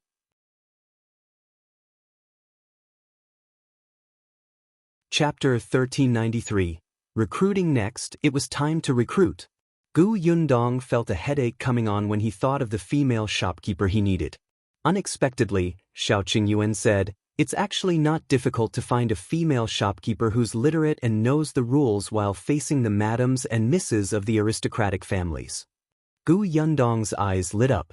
You have a candidate? There are many grannies from the palace who leave the palace to retire when they're old. Actually, they're very good at this. Gu Yundong was stunned. Yes, Madame Qiu of Xuanhe Manor. Although she was not from the palace, she was still a nanny. Some of the grannies in the palace used to serve nobles. Those who could survive until they left the palace were all slick people. Except, where can I find a nanny like that? Qin residence. Gu Yundong was puzzled. It was obvious that Shao Qingyuan knew more about this. When the emperor rewarded Qin Wenzheng's residence, he also bestowed servants to the Qin residence. One of them was a nanny. Yes, I heard about it when I was in the palace. Since there was a nanny in the Qin residence, she must have known a nanny who had left the palace. Gu Yundong's eyes lit up. She planned to visit the Qin family tomorrow after going to the shop. In addition to this, they also wanted to buy people. Not only in the shop, but also at home. There were only the four of them at home now. Gu Yundong usually brought Tong Shuetao along when she went out, and Shao Qingyuan would also bring Shaowen along. There was always a need for an old maid or a guard at home. The next time they encountered a situation where Song de Jiang came to look for them but couldn't find them, someone would come to inform them. She had been busy for the past few days. Now it was time to organize it. The next day, Gu Yundong brought Tong Shuetao to the shop to check on the situation. Shao Qingyuan and Shaowen went to the brokers. When he arrived at the shop, he saw Carpenter Pang busying himself with his two disciples. The counter was already done, and more than half of the tables and stools in the shop in front had been made. Gu Yundong touched them. They were very sturdy and did not hurt. Indeed, the quality was good. Carpenter Pang wiped his sweat and came over. "Boss, I've already found a craftsman to remove the two walls in the backyard yesterday. They're being repaired now. Do you want to take a look? Let's go take a look." Gu Yundong immediately went to the backyard. The craftsman was hired by Carpenter Pang. Gu Yundong handed over the renovation to him. It was up to him to find any helpers. The backyard was a little chaotic. Gu Yundong walked around and came back, letting them continue with their work. Then he took a brush and paper and started writing. Carpenter Pang was puzzled. "Boss, do you think there's anything else that needs to be changed?" "Oh, no, I'm just writing a recruitment notice and posting it outside. I plan to recruit a few female workers. Isn't the shop in need of manpower?" Although they had to buy people, it was impossible for all the employees in the shop to be bought. As long as it was one of their own in the kitchen, the waiters in the hall could be found outside. Female workers? Carpenter Pang thought for a moment and suddenly asked, "Do you have any requirements?" "Clean and tidy. It's best if the person who likes to smile and is slightly tall. She has a gentle personality and is hardworking. She also has to be literate." With this calculation, it seemed like she had a lot of requirements. Carpenter Pang was also surprised. This request was more than just a lot. It would probably be difficult to find someone who could read. But Gu Yundong still wrote the notice and pasted it at the door. Before she left, she instructed Carpenter Pang, "If anyone comes to inquire, help me introduce the shop." "Sorry, boss." Gu Yundong left. As soon as she left, someone who had been staring at the shop came forward and squinted at the words written on the notice. "If you find any errors, ads pop up, ads redirect, broken links, non-standard content, etc., please let us know reports so we can fix it as soon as possible."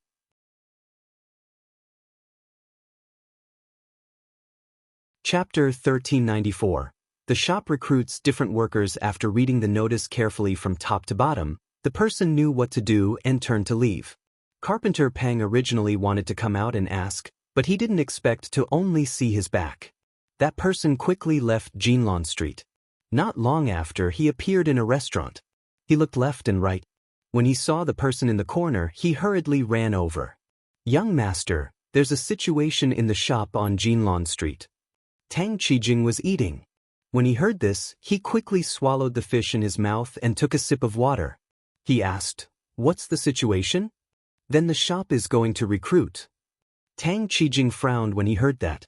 He was a little disinterested. "So be it. What's so strange about that? Since Shao Qingyuan's shop is about to open, isn't it normal to find a couple of assistants? I want you to keep an eye on Shao Qingyuan. You don't have to report these unimportant matters to me." "No, young master, that shop hires different workers." "Different in what way?" Shao Qingyuan's shop hires female shop assistants. The servant couldn't help but raise his voice. What? What? However, two puzzled voices followed. Not only Tang Qijing, but there was also a familiar voice behind. Tang Qijing was stunned and looked up. When he saw who it was, he hurriedly stood up and almost knocked over the chair behind him. However, he couldn't care less. A smile instantly appeared on his face as he said obsequiously, "Your Highness, why are you here?" Zhiyan glanced at him. "If you can be here, can't I be here too?" Tang Qijing shook his head again and again. "Of course you can. You can go anywhere in the capital, sir." Zhiyan snorted and quickly averted his gaze to look at the servant standing behind Tang Qijing. "You, repeat what you said just now." The servant trembled and was a little confused.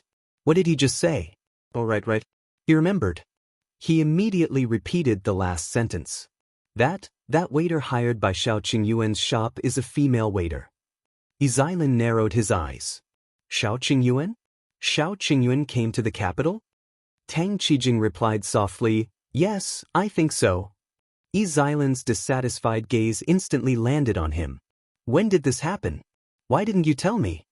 However, the imperial physicians outside had been coming back one after another recently. He just didn't pay attention to them. A few days ago, a troupe came to his house, and the scenes they played were quite novel, so he had been staying at home for the past few days to have fun. He didn't expect to miss news of Shao Qingyuan. Tang Qijing groaned inwardly. "Your Highness, it's not that I don't want to tell you, but I'm not sure if this person is the same Shao Qingyuan from back then.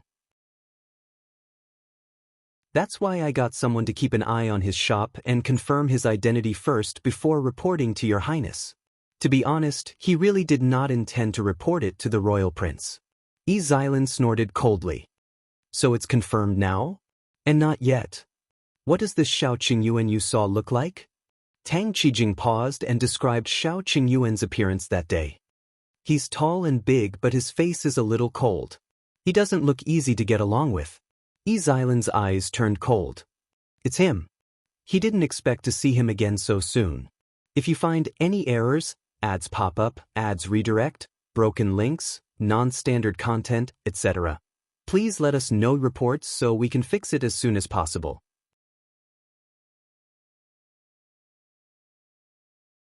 Chapter 1395. Grudge with Shao Qingyuan. Zhiyan looked down on Shao Qingyuan. He was just a brat from the countryside. This guy had not even grown his hair, yet he dared to boast shamelessly that he had a way to prevent smallpox. What a joke! Even the capital of the imperial hospital couldn't cure this incurable disease that had lasted for thousands of years. Even the old divine doctor of the Bai family didn't say that he could do it. He, who couldn't even take her pulse, actually said that he could solve it? However, the emperor's cousin agreed and even let the second prince test it out himself. This was simply ridiculous. Too ridiculous. The royal bloodline had a noble status. How could they let a brat who came from nowhere do whatever he wanted? Zhiyan disliked Shao Qingyuan because of this. When he heard that Shao Qingyuan was looking for by Muzi, he immediately got someone to spread the news that he had it. He did not expect Shao Qingyuan to agree to be his slave without thinking. This was the first time Zhiyan had spoken to him face to face. How should he put it? Shao Qingyuan was different from the obsequious bumpkin he had imagined. He was also different from some servants who flattered him. Shao Qingyuan was not afraid of him. With his aura, people would believe that he was a descendant of a noble family. For a moment, Zhiyan felt as if he was being unreasonable. He instantly lost the desire to tease him. He casually said that he was joking and asked someone to send him away. Unexpectedly, Shao Qingyuan suddenly went crazy and wanted to beat him up. *CK, this bastard. He was a royal prince. How could he be beaten up by a bumpkin? Wasn't he just using by Muzi to deceive him? As a royal prince, he was giving the guy face by putting in so much effort to fool him. Did he really think he was a nobody?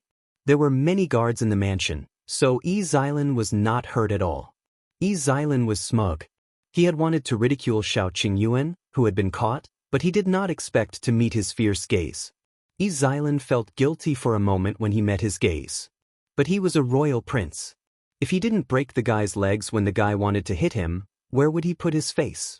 However, just as he was about to attack, Shao Qingyuan took out the fish talisman. Zhiyan held her breath. He could deal with Shao Qingyuan, who had no status, but he couldn't touch Shao Qingyuan, who had the fish talisman. Zhiyan could only let him go. However, the emperor's cousin found out about this and summoned him to the palace to scold him. Zhiyan was unhappy, but he couldn't find trouble with Shao Qingyuan anymore. He even had to apologize to him respectfully. Even now, he still remembered this grievance deeply in his heart. Now that he had finally heard news of Shao Qingyuan, he had to vent his anger.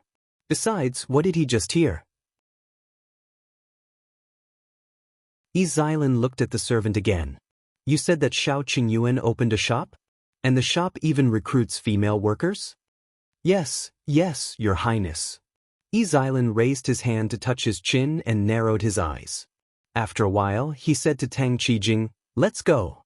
Bring me to see where that shop is. Tang Qijing's heart was filled with sorrow. He really did not want to get involved in these things. He couldn't afford to offend the royal prince. The Shao Qingyuan he saw last time didn't seem to be someone to be trifled with either. Otherwise, why would even the royal prince suffer? However, in front of the royal prince, Tang Qijing had no room to refuse. He could only smile and nod.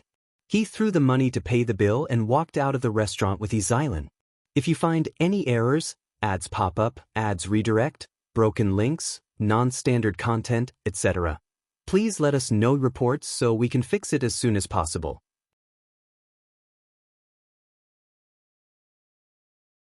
Chapter 1396. Candidate Tang Qijing quickly brought Zhiyan to Jinlan Street. This place was not far from Jinlan Street, and they arrived not long after. Standing opposite number 86, Tang Qijing pointed at the shop that was being renovated. That's the one. It's quite big. Zhiyan nodded. It's indeed quite big. Is Shao Qingyuan going to open a medical center? As he spoke, he snorted coldly. In the past, he wasn't even a doctor. The cowpox vaccination method made him completely popular. However, why did he recruit female workers? Zhiyan looked at the notice posted at the door. At this moment, there were already a few people looking at it. He pointed to a guard behind him. Go, take off that piece of paper and let me take a look. Yes. The guard quickly walked over and dispersed the onlookers. He tore off the paper. Carpenter Pang was busy and didn't notice. The guard had already handed the notice to Zhiyan. The latter looked at the words written on it. It's best if he's sweet-looking, eloquent, and literate? Is he recruiting workers or choosing a wife? Tang Qijing hurriedly said, maybe he's doing that dirty thing in the name of recruiting workers. Zhiyan thought so too. Although Shao Qingyuan looked as cold as ice and didn't get close to women, most people with dirty thoughts were hypocrites. Shao Qingyuan might be one of them. In any case, Zhiyan was not stingy with his malicious guesses about Shao Qingyuan. Looking at the notice in his hand, Zhiyan narrowed his eyes slightly. He suddenly had an idea and instructed the guards behind him. Then he left without looking back. Tang Qijing did not hear him clearly. Seeing that the royal prince had left, he quickly followed. The guard pasted the notice back to its original position and walked in another direction. Yundong did not know that she would attract such a person after putting up the notice. After she left the shop, she went straight to the Qin residence. This time, it was much easier to meet the Gu family. Since she was cooperating with the Gu family to open a shop, Yundong went straight to the point. After Madame Gu knew why she was here, she immediately called Nanny Lu over. Nanny Lu was bestowed by the emperor. Granny Lu was shocked to learn that Yundong and Madame Gu were going to open a shop that specialized in serving rich madams and young ladies. They also wanted to hire a capable female shopkeeper. They could even open such a shop? However, she came from the palace and was knowledgeable. She quickly thought of the key point. There were not many things in the palace, but women gathered together. It seemed to be easier to earn women's money. Nanny Lu quickly began to think about the candidates. Not long after, she thought of something. If that's the case, I really have a suitable candidate. Who? Nanny Xia, who used to serve imperial concubine Gao. Madame Gu was puzzled. Concubine Gao? Madame Gu vaguely felt that this name sounded familiar. Imperial concubine Gao was one of the few concubines in the former imperial palace who lived long. The late emperor was muddle-headed, so there were naturally countless concubines in the harem. As long as they were beautiful, many of them were included in his harem. However, although the late emperor liked beauties, these people were not given a high position at the beginning. Even if he occasionally wanted to confer the concubine title on a whim, not long after, he would pull her down because he was tired of this concubine. This happened repeatedly, and there were not many concubines who remained in high positions. Concubine Gao was different. She had followed the late emperor since he was young. If you find any errors, ads pop up, ads redirect, broken links, non-standard content, etc., please let us know reports so we can fix it as soon as possible.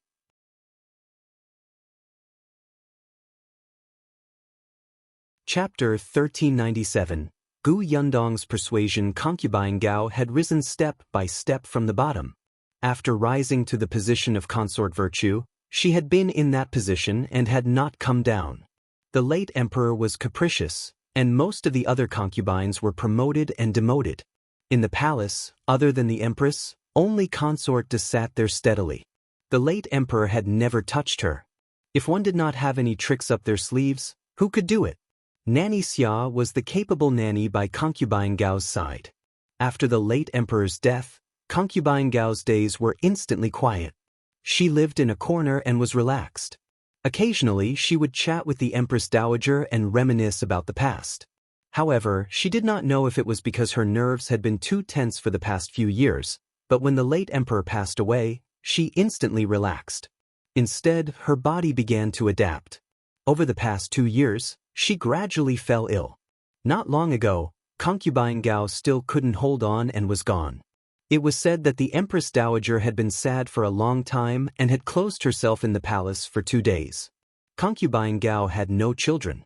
Before she passed away, she also had the intention to arrange for people to serve her. Nanny Xia had originally wanted to guard her tomb, but concubine Gao had flatly rejected her. Later on, Nanny Xia chose to leave the palace. She had entered the palace since she was young.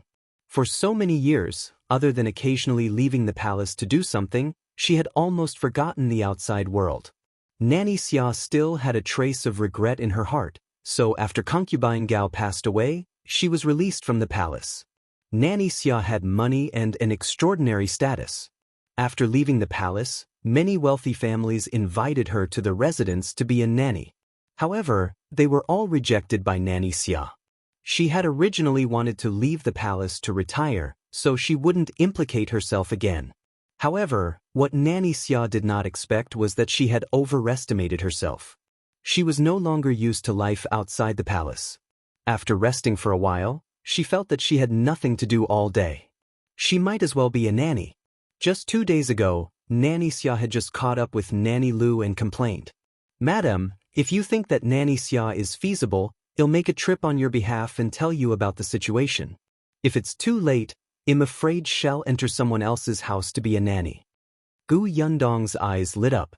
Of course. Nanny Lu thought for a moment. But, Madam, Nanny Xia is fine in other aspects, but she has always lived in the palace. She has never done business before. Gu Yundong nodded. I know. Aunt and me will give her business suggestions. Nanny Xia mainly mediated the customers' conflicts and looked after the shop assistants. With Nanny Xia's ability, she should be able to easily resolve the other small problems.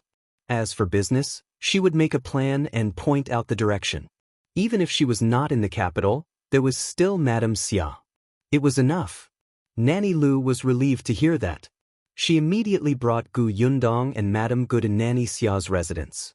If she hadn't arrived in time, Nanny Xia might have really been invited away. When she heard that Gu Yundong wanted her to be a female shopkeeper, Nanny Xia refused at first. She was not familiar with business, and she had never thought of being a female shopkeeper. Seeing this, Gu Yundong smiled and said, Nanny Xia, don't be in a hurry to refuse. Now that you have nothing to do, why don't you get to know our shop first? I'm recruiting female workers tomorrow. If Nanny Xia is free, Why don't you go and watch the show? Nanny Xia was stunned. Nanny Lu also persuaded her, so she agreed.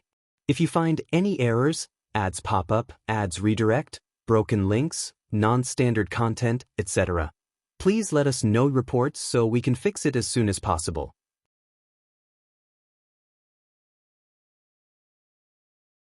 Chapter 1398. Newly bought servants. It was already very late when Gu Yundong came out of Nanny Xia's house. She bade farewell to Madame Gu and brought Tong Shuitao home. Shao Qingyuan had already returned. Other than him and Shao Wen, there were 6 people standing at home. They were servants that Shao Qingyuan had bought from the brokerage today. There were 2 older people. They were a couple with the surname Tian.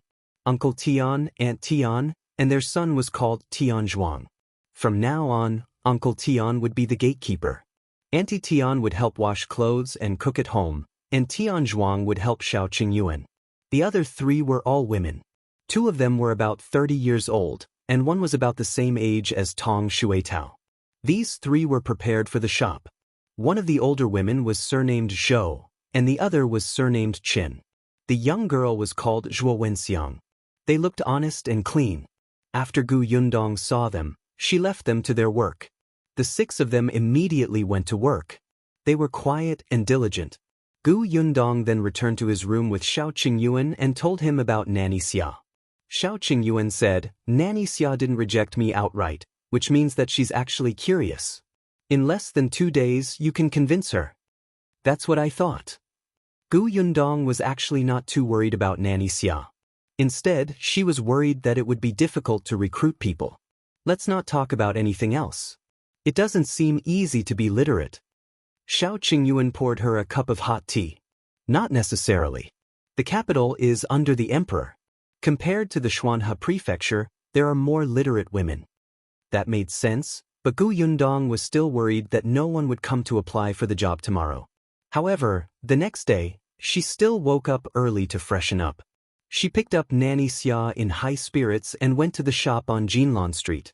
The few of them had just arrived outside the shop when they saw a lot of people surrounding the door. Gu Yundong was shocked and hurried forward.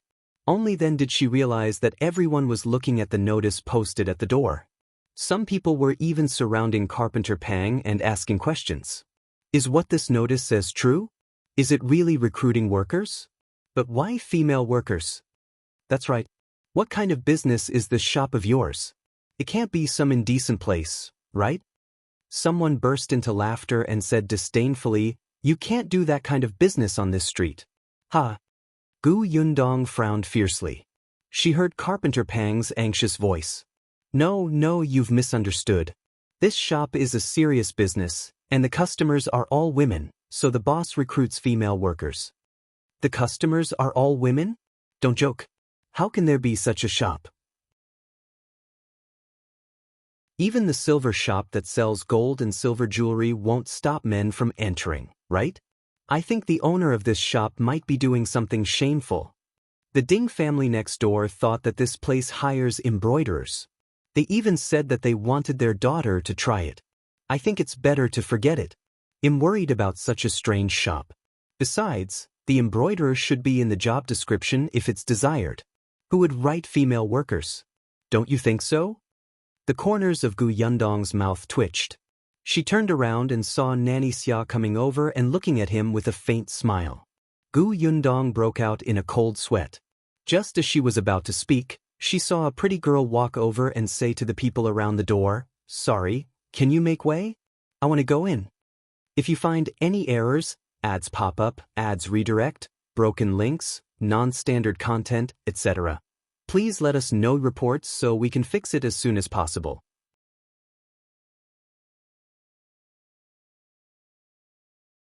Chapter 1399. She's the boss? Gu Yundong paused slightly when she heard this voice. The girl walked directly to Carpenter Pang and asked, I want to register. May I know where your boss is? Carpenter Pang heaved a sigh of relief and quickly said, The owner will be here at 7 in the morning. Miss, come in and wait. After a pause, he quickly added, Miss, don't worry. The owner is also a woman. As soon as she said this, Gu Yundong saw the girl relax slightly. It was obvious that she was a little nervous just now. She mustered her courage to walk forward. Yundong turned her head, but from the corner of her eyes, she suddenly saw Nanny Xia's surprised expression. "What is it?" Nanny Xia smiled and shook her head, not saying anything. Yundong shrugged and retracted her gaze. Then, she saw that there were actually a few girls surrounding the shop. Perhaps they had heard the discussions of the people beside them, so they had been huddled in a corner and did not dare to go forward. Now that they saw someone take the lead, two of their eyes became firm and they began to walk forward. One of them hurriedly followed behind the pretty girl. She was much better looking and walked to Carpenter Pang's side. I want to sign up too." Carpenter Pang invited the people who came to register directly. The shop in front had already been cleaned up by him. The tables and chairs were placed elsewhere, so the shop seemed a little empty. After the girl went in, two more girls came. Behind them, three young women also came in one after another. After that, there was nothing. Seeing that it was almost time, Yundong walked forward. The people at the door thought that she was also here to answer the call, so they made way for her to enter. Unexpectedly, Carpenter Pang saw her and immediately shouted in surprise, "Boss! Boss?" With a whoosh, everyone's eyes fell on Yundong. The few girls who had been standing silently at the side of the shop immediately looked over and looked at them nervously. Only the delicate girl looked at Nanny Xia in surprise. However, she quickly retracted her gaze. But Yundong keenly sensed that she seemed to be relieved. She raised her eyebrows slightly. Could it be that she knew Nanny Xia? Yundong smiled and said, "Hello, I'm the owner of this shop. I think everyone has seen the notice. Because our shop is in the business of female customers, the workers we hire, whether they do odd jobs or not, will all be women. This way, even if everyone works in the shop, you don't have to worry about being gossiped about. Without a man, there would be fewer people gossiping outside." Someone at the door asked curiously, "What kind of business is that?" Yundong turned her head and smiled. "You'll know when it opens. Why are you still keeping it a secret? If you don't explain everything clearly, will you be able to recruit anyone?" Yundong had already turned around and entered. Nanny Xia followed behind her. When they reached the corner of the shop, Yundong asked Tong Shuetao to move a table and chair to the side. Then she took out a brush and paper. Everyone looked at her actions in confusion. Even Nanny Xia, who was sitting behind her, looked curious.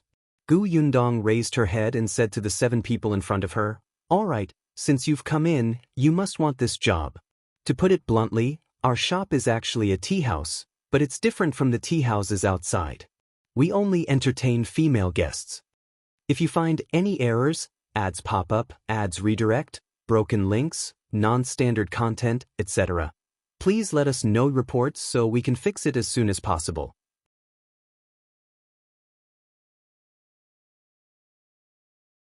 Chapter 1400. Mei Hong. Yundong was speaking. The onlookers outside the door were very curious, but they were far away and could only see what they were doing. They could not hear anything. In an instant, the curiosity of the people outside increased. Some people even wanted to squeeze in, but after taking 2 steps, they were blocked at the door by Carpenter Pang and his 2 disciples. Yundong pretended not to hear the commotion outside. She briefly explained the situation of the shop and then picked up her pen. "Now, you can introduce yourselves briefly. Tell me why you came to the shop and what you're best at." The 7 people in front of her looked at each other, not knowing what to say. In the end, the delicate girl who was the first to enter stepped forward and said with a slightly calm expression, "Boss, I'll go first." "Okay." This girl's voice was quite pleasant and her words were smooth. "My name is Mei Hong. I'm 26 years old this year and live at the entrance of South Bridge Alley. My family is poor and I have young siblings to take care of, so I came out to find work. I can endure hardships. I can serve tea and water very steadily. I know how to make tea and know a little about tea. There's no problem with being a shop assistant." Yundong raised her eyebrows. Her family was poor, but she knew how to drink tea? When she mentioned serving tea, could it be that she used to be a servant of some family? Gu Yundong nodded and placed the piece of paper with her situation on the side. Then she said, "Next." With the first one taking the lead, it was much easier for the second one to come up. "My name is Wei Xiaoxiang. I'm 15 years old this year and live on Dafeng Street. I am also poor and really need this job. Boss, please accept me. I'll be very obedient and diligent. I can take any hardship." Gu Yundong quickly raised her hand to interrupt her. "What are you good at?" Compared to Mei Hong, this girl seemed a little flustered. Wei Xiaoxiang was stunned. She lowered her voice and said softly, I know how to wash clothes and cook. I also know how to serve tea and water. I also know how to embroider and wipe the table. Yes, I wipe the table especially clean." Gu Yundong nodded. "I understand. Stand over there first." When Wei Xiaoxiang heard her say this, she immediately felt a little dejected. She thought about what she had just said and then Mei Hong's words. She suddenly felt that there was no hope for her and regretted her performance just now. The next person to come out was the pretty girl. This girl was the second to enter the shop with Mei Hong. As soon as she stepped forward, a smile appeared on her face, instantly making people feel that this girl was very likable. With that smile, everybody felt the surrounding atmosphere lighten, and she was in a good mood. The girl took a deep breath and said, My name is Zhang Yingyue. I'm 14 years old this year and my family is in Jiufang Alley. My father has passed away, and my mother and I are the only ones in the family who rely on each other. All along, my mother has only taken on washing clothes outside. The weather has been cold these days, and my mother has frostbite on her hands. She fell ill and needs money to buy medicine. I saw that this place is recruiting female workers, so I came over to try." Gu Yundong nodded as she listened. Zhang Yingyue continued, "I know how to embroider. I also know how to take care of people. I also know how to wash clothes, cook, and tidy up the house. I've always been the one tidying up my house." Gu Yundong knew what she was doing. "Okay, next." The next one was a woman, about 27 or 28 years old. Although she was also nervous, she was much calmer once she spoke. "If you find any errors, ads pop up, ads redirect, broken links, non-standard content, etc., please let us know reports so we can fix it as soon as possible."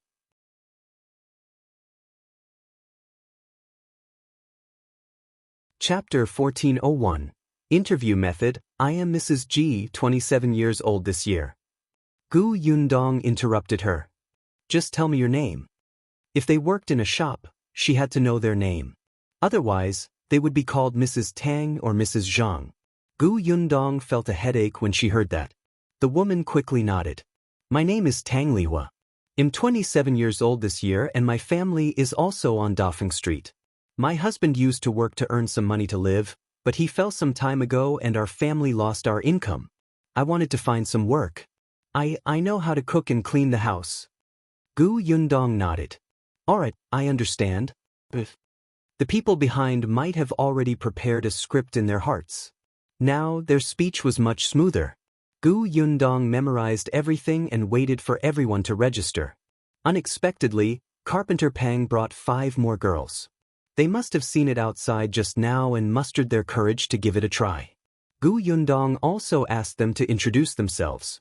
Interestingly, one of them was a girl with the surname Ding. She seemed to be the neighbor people mentioned at the door who had come to apply for an embroidery job. Gu Yundong looked at the list of 12 names in her hand. She thought for a moment and handed it to Nanny Xia behind her. "Nanny, take a look." Nanny Xia took it. "Your recruitment technique is quite novel." With that, she lowered her head and looked at it seriously. When Gu Yundong saw this, the corners of her mouth curled up slightly. She felt that she had succeeded halfway. She turned around again and faced the girl opposite her. "Which of you can read?" Her notice said that it was best to be literate, but she did not expect everyone to be so. As expected, more than half of the people shook their heads.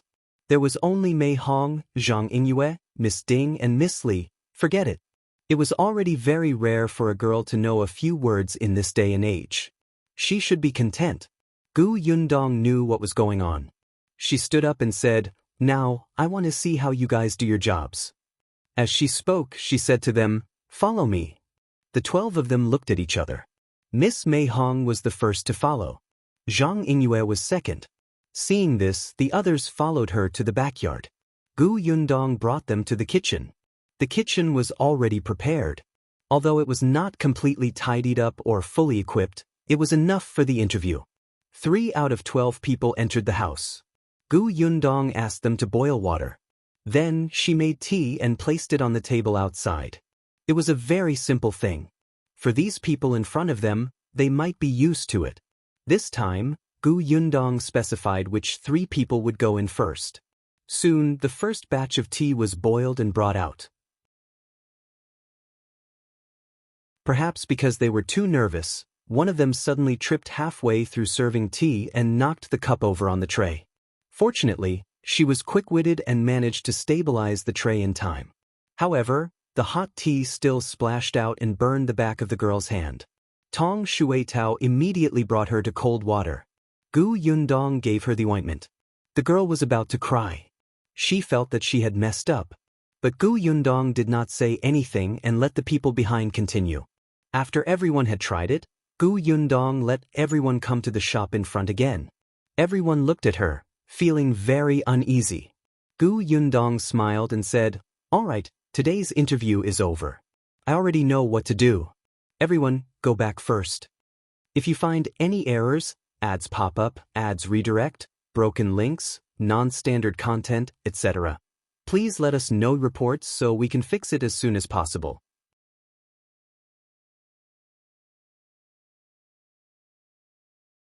Chapter 1402. I think highly of these two. As soon as Gu Yundong finished speaking, someone immediately asked, "Boss Gu, which of us passed?" "Those who pass, I'll post your names in the shop tomorrow." When everyone heard this, they were a little disappointed. In that case, were they still going to worry and be nervous for the entire day? Some people felt that their performance was very poor and were already in despair. Actually, this was also good. They did not have to watch the people around get hired. They could just come over tomorrow to ask. The 12 of them walked out one by one. There were still people waiting at the door. Seeing them come out, they immediately surrounded them.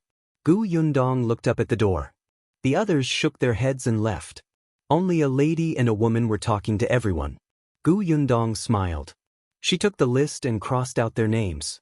When the commotion outside stopped, Gu Yundong looked at Nanny Xia. "Nanny, what do you think?" Nanny Xia gave her a sidelong glance. "It's your shop that's hiring. Why are you asking me?"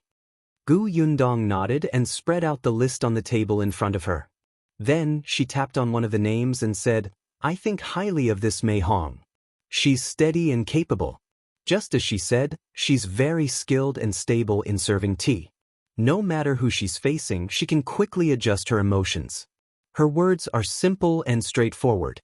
She doesn't drag her feet. She has a strong understanding and quick thinking." Nanny Xia had said not to hire her, but since Gu Yundong had spoken, she would still answer. "It's indeed not bad." Gu Yundong looked at her with a smile. "Nanny Xia is an old acquaintance of hers, right?"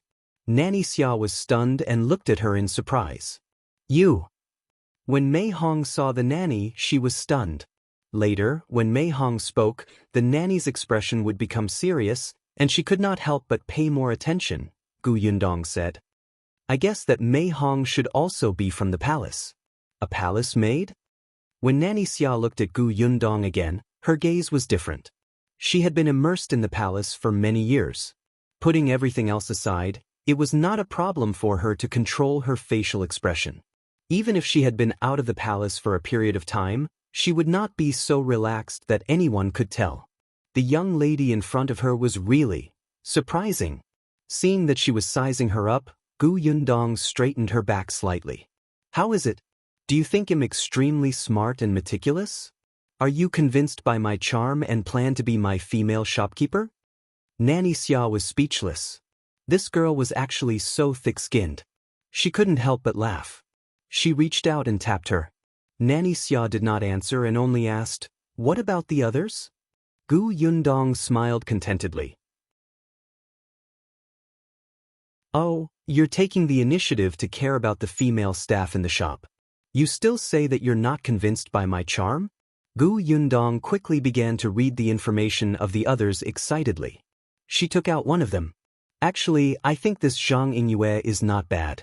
Her smile is indeed very sweet, although it's not very sincere. Moreover, she's literate and smart. She won't be in the limelight and knows her limits. Since there are so many advantages, what other concerns do you have? Her motive is not simple. Gu Yundong sighed faintly. She placed Zhang Yingyue's information in a pending position, her eyes filled with pity. Nanny Xia had a whole new level of respect for her this time. No wonder Mrs. Qin was willing to work with her and was so close to her. If you find any errors, ads pop up, ads redirect, broken links, non-standard content, etc., please let us know reports so we can fix it as soon as possible.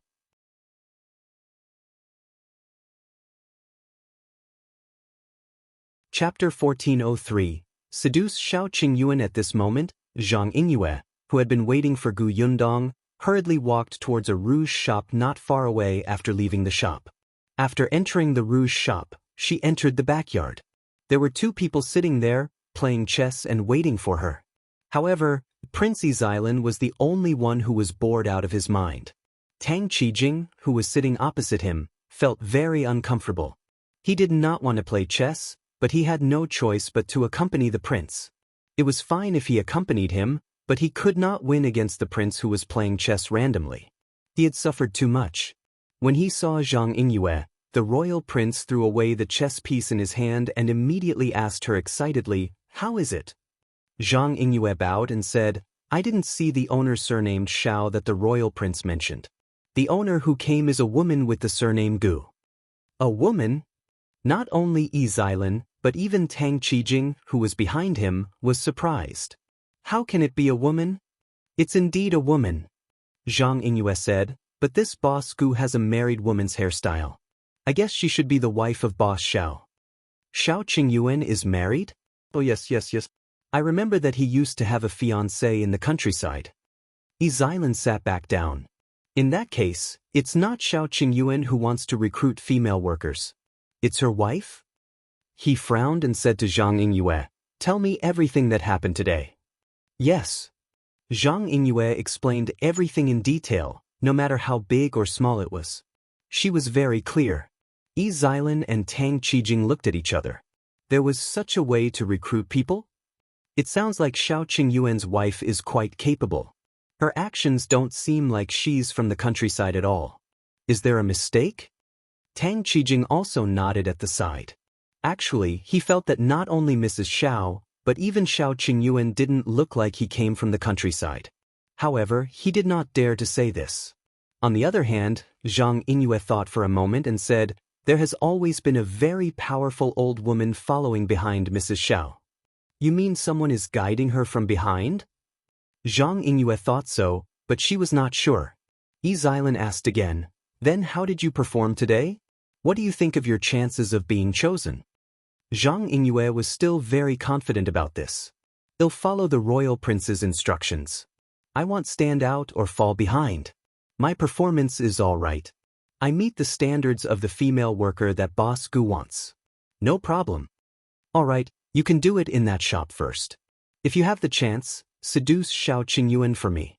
I want to tear off his hypocritical face. It's best if his wife makes a big deal out of it." At that time, let's see who else in the capital still thinks that he has an outstanding character. Zhang Yingyue was actually not very willing to do this, but she had to listen to the royal prince's orders. Her mother's illness still needed the royal prince to treat her. Hence, she lowered her head and agreed. After Yizailan sent her away, he thought about it and still felt that something was wrong. He found his guard. "Go and investigate for me. Whose shop is that? Is it the Nye family's?" "Yes, sir." The guard received the order and left. Not long after, he returned with news in the afternoon. The shop still belongs to Miss Nye, but the person who is operating the shop now is Shao Qingyuan's wife, the Gu family, and... The guard paused before saying, "Qin Wenzheng's wife. If you find any errors, ads pop up, ads redirect, broken links, non-standard content, etc., Please let us know reports so we can fix it as soon as possible.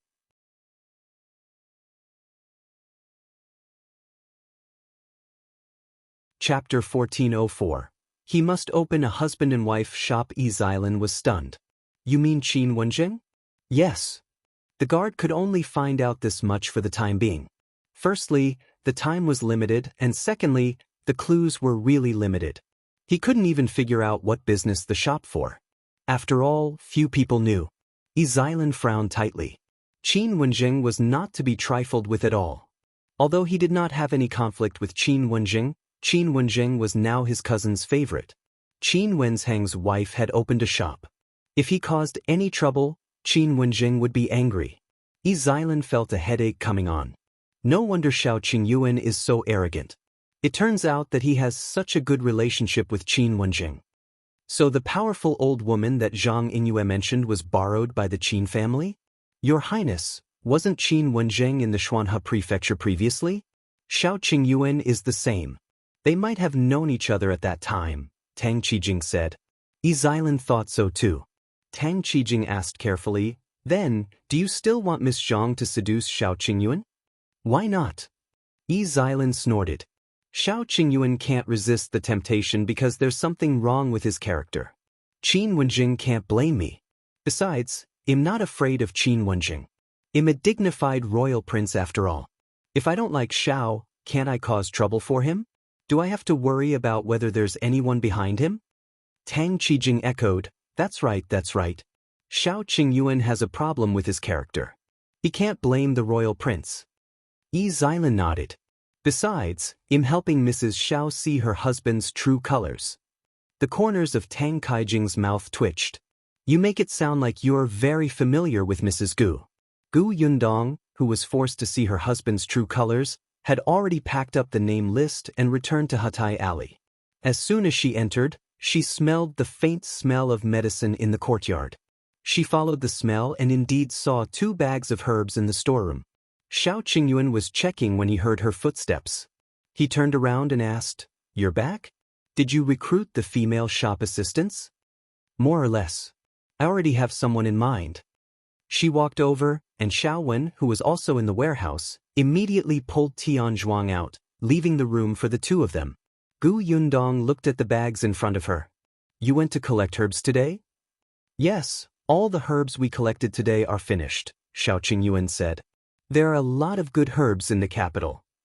Then when do you plan to open a herb shop in the capital? You have to strike while the iron is hot. With Qingyuan's current reputation in the capital, his business would definitely not be bad if he opened a shop. There are no suitable shops on Jinlan Street for rent. Gu Yundong wanted to laugh. Every time this guy looked for a shop, it would be best if it was adjacent to her own shop. He had to set up a couple's shop. Truly interesting. But how could it be so easy in this world? She walked over and hugged his waist. Jinlan Street is used to open a milk tea shop. My future Gus wouldn't be open there. You can find a medicinal shop first. Later, my Gus will open near your medicinal shop. Qingyuan thought about it and agreed. Although he felt that Jinlan Street was not bad, it would be best if Gus opened there. This way, they would be able to promote each other and business would be better. However, the shops on Jinlan Street were too difficult to buy. Nie Shuang had picked up a bargain. It was probably not easy for them to buy a shop in the short term. Qingyuan thought that perhaps he should buy a couple of shops not far from Jinlan Street. Therefore, the next day, Qingyuan went to Nanku Street, which was adjacent to Jinlan Street. As for Gu Yundong, she carried the paper with the name list and went to the shop. If you find any errors, ads pop up, ads redirect, broken links, non-standard content, etc., please let us know reports so we can fix it as soon as possible.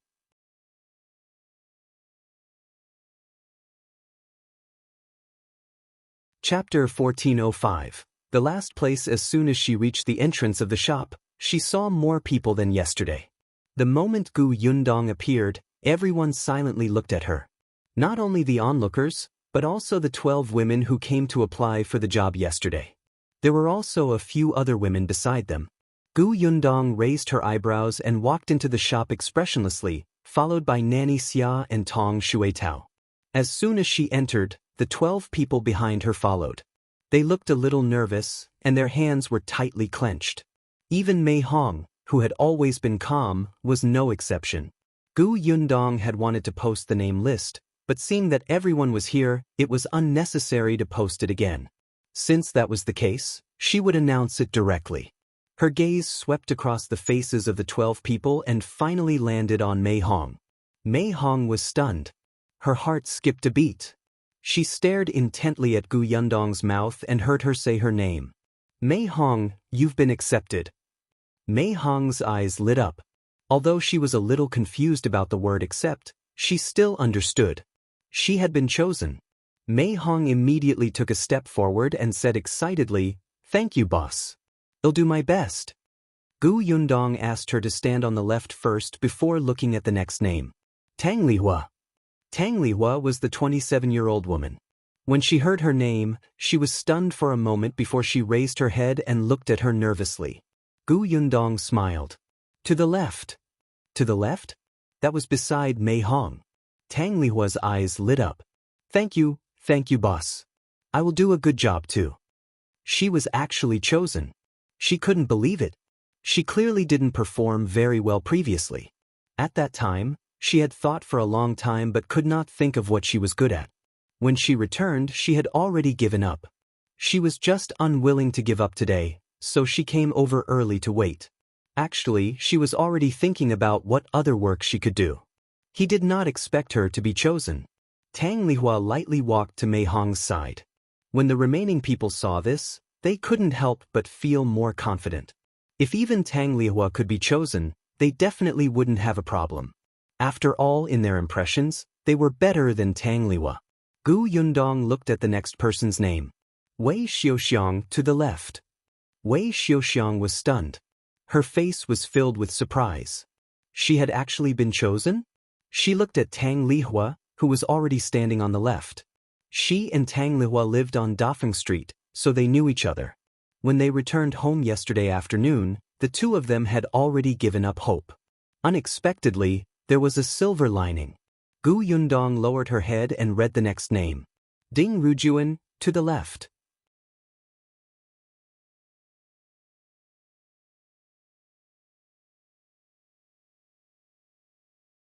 Chapter 1406. I want hire a gossiper. Zhang Yingyue felt that her performance was better than the others. Although she could not compare to Mei Hong, she was only second to her. How could the boss have chosen Tang Lihua? But she was still nervously waiting for the last spot. This was not right.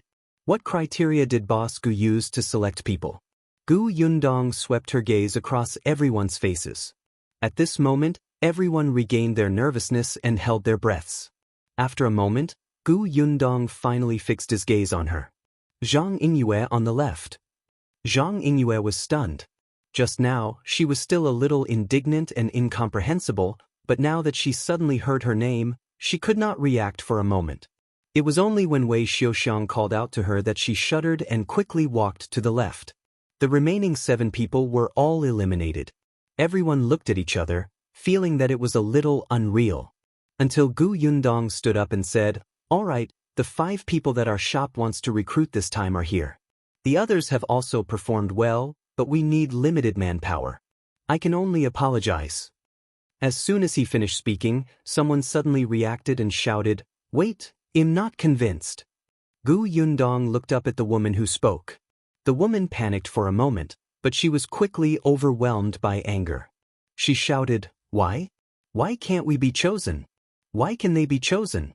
That Tang Lihua doesn't know anything and doesn't even dare to speak loudly. How can she be a female shop assistant like this? Does she dare to talk to customers? That's right, there's also that Wei Xiaoxiang. When she came out with the tea tray earlier, she couldn't even walk steadily and knocked over the teacup. How can someone like her be chosen? Who here doesn't do better than her? Could it be that the boss pities her because she was hurt?" Another girl echoed.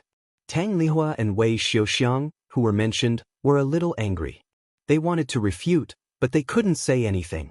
Actually, they were also very puzzled. With their performance, why did the boss choose them? Yundong looked at the 2 people who were talking and smiled. Do you want to know why they were chosen but you weren't? The two of them heard Gu Yundong's cold voice and felt a little flustered. However, they still nodded. Just, otherwise we won't be convinced. All right, then I'll tell you. Gu Yundong smiled. To be honest, I only decided not to choose others after thinking about it repeatedly. But you were eliminated by me the moment you stepped out of the shop. The two of them were stunned and asked her in disbelief, why? Because you guys talk too much. When you left the shop yesterday, everyone else left with their heads lowered. Only you guys, facing the questions of the onlookers outside, told them almost everything that happened in the shop. I want to recruit workers, not gossipers. The two of them blushed. Gossipers? How could they be gossipy? They were extroverts. As employees, weren't they very enthusiastic about everyone? Moreover, the people outside had always wondered what improper business the shop was doing, so they were helping the shop clarify. They still had credit. In short, the two of them would never admit that they could not hide anything. If you find any errors, ads pop up, ads redirect, broken links, non-standard content, etc., please let us know reports so we can fix it as soon as possible.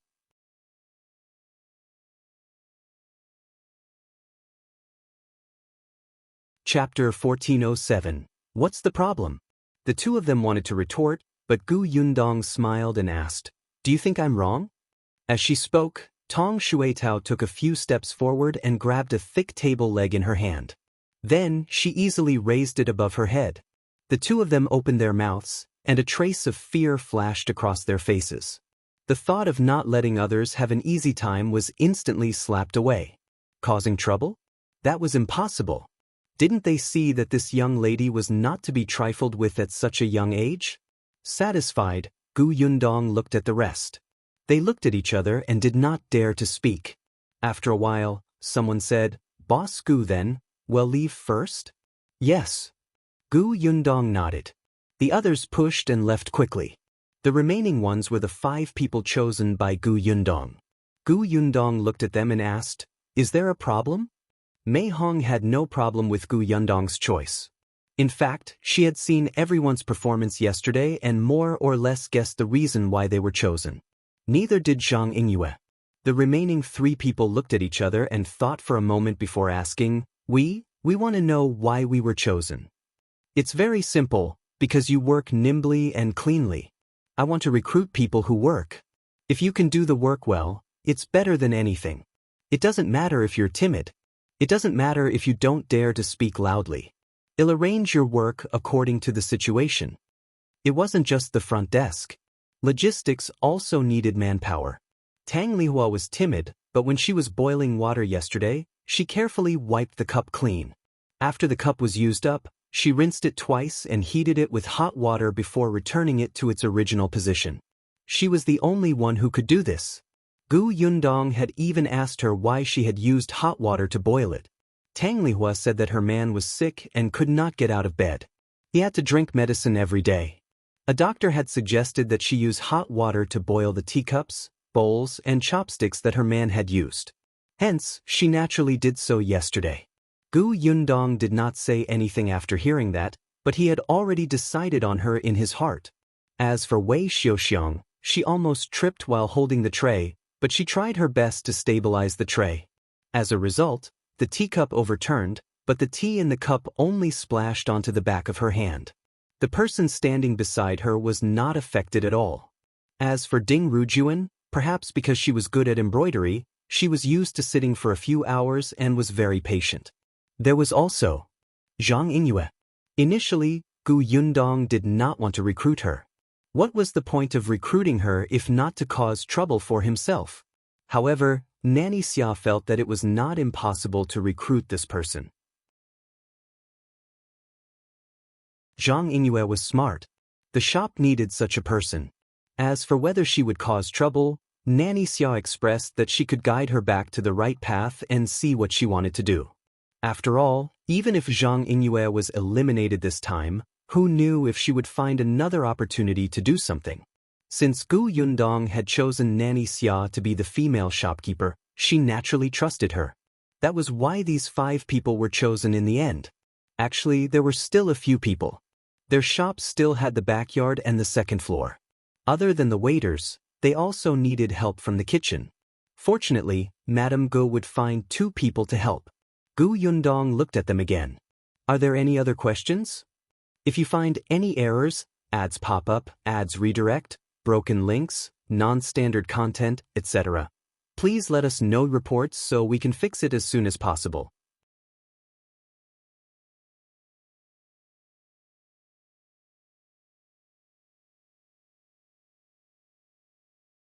Chapter 1408. Salary. The 5 of them looked at each other.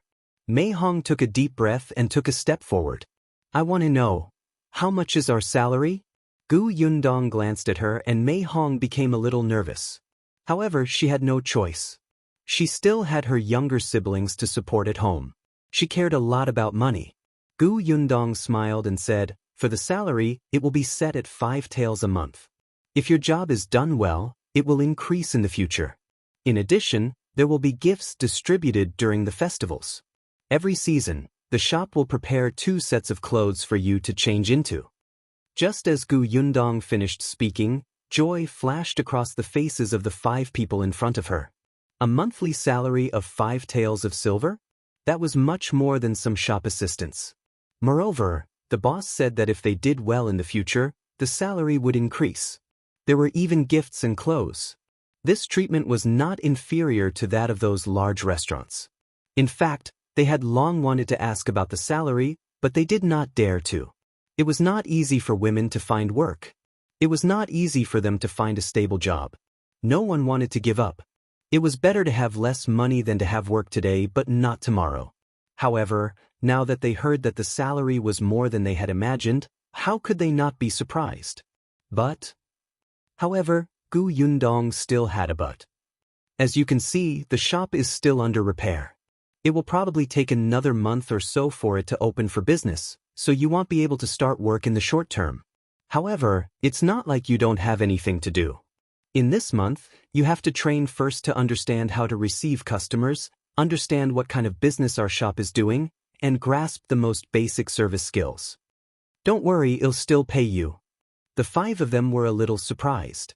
She actually gave them a salary for training them? They had never heard of anyone being paid as an apprentice. However, it had to be said that this was what they needed. Without any income for a month, it was difficult for them to maintain their lives. Hence, the 5 of them nodded. Yes, boss. We understand. Alright, I have 5 contracts here. Mei Hong knows how to read. You can read it to everyone. If you have no objections, sign it and put your thumbprint on it first. Yundong's recruitment conditions and some things to take note of were really different from ordinary employers. At this moment, she had even written the contract. Mei Hong went forward and read the contract. In fact, the contract was very simple. Yundong asked everyone to keep the matter in the shop a secret. Whoever leaked it would have to pay compensation. There were also some other rules and regulations.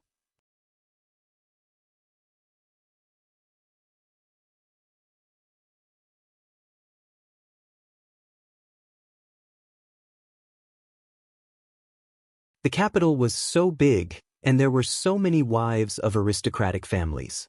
She could totally open a second one. Yundong felt that her idea was feasible. Now that she had recruited someone today, her mood improved. Unexpectedly, just as she was about to enter with many bags, she suddenly saw Mrs. Yu coming over with a vexed expression. Yundong asked curiously, "What happened to sister-in-law Yu?" When Mrs. Yu saw her, she immediately ran over and asked, "Sister Yundong, do you know that there's a shop on Jinlan Street that recruits female workers?" Yundong. I think so. But Mrs. Yu was even more vexed. I didn't go out yesterday and missed this matter. I originally wanted to ask if they wanted me. I'm a diligent person, but I just went over and they've already finished recruiting. If you find any errors, ads pop up, ads redirect, broken links, non-standard content, etc., please let us know reports so we can fix it as soon as possible.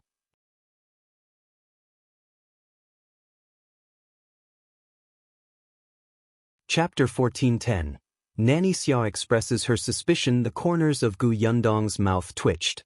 She let Tong Shuitao carry the things into the courtyard. She turned around and looked Mrs. Yu up and down. Mrs. Yu felt uncomfortable under her gaze and asked, What's wrong? Why are you looking at me like that? Sister-in-law Yu wants to work in that shop too? Isn't that so? Mrs. Yu said, You know my family's situation. The children are all grown up. I just want to find something to do to help cover the family's expenses so that the children can live a better life. Most importantly, with her salary, wouldn't her status in the family rise? Gu Yundong stroked her chin. Actually, she had a good impression of Mrs. Yu. Although sister-in-law Yu was quite eloquent, she said what she should say and did not leak a word that she should not say. For example, her family had a lot of troubles. She and her youngest sister-in-law did not like each other, but outside, she had never said anything bad about this sister-in-law and did not let others know that their family was at odds. If Gu Yundong did not live next door, she would not know so much. Mrs. Yu was more or less the kind of person who would settle her family matters at home. When facing outsiders, the family should be united against outsiders. Gu Yundong felt that she was actually a very perceptive person with an outgoing personality. She was really diligent. Anyway, every time Gu Yundong saw her, Mrs. Yu would be working. Even if she came to talk to Gu Yundong, she would be sewing with a basket. Now that sister-in-law Yu had taken the initiative to say that she wanted to find work in a shop, Gu Yundong was quite happy. Hence, she smiled and said to Mrs. Yu, Sister-in-law, if you really want to go to that shop to be a female shop assistant, come to my house at 7 in the morning tomorrow. Sister-in-law Yu was stunned for a moment, but she quickly reacted. She looked at Gu Yundong excitedly. Sister Yundong, do you have connections? You can let me enter that shop to be a shop assistant? Don't worry. Introduce me. I promise not to embarrass you. I'm very diligent. I know. Sister-in-law, remember to come tomorrow. With that, Gu Yundong waved her hand and entered the house. Sister-in-law Yu nodded repeatedly and was so excited that she wanted to cry out. However, when she thought of her troublesome sister-in-law at home, she immediately pulled a long face and walked in dejectedly. When Gu Yundong returned home, Shao Qingyuan was not back yet. He should still be looking for a shop. With a few more servants in the house, Gu Yundong did not have to worry about food. She wrote down the next plan and some food she wanted to prepare in the room. Not long after, Shao Qingyuan returned. The moment he entered, he gave her 2 contracts. I've bought the shops.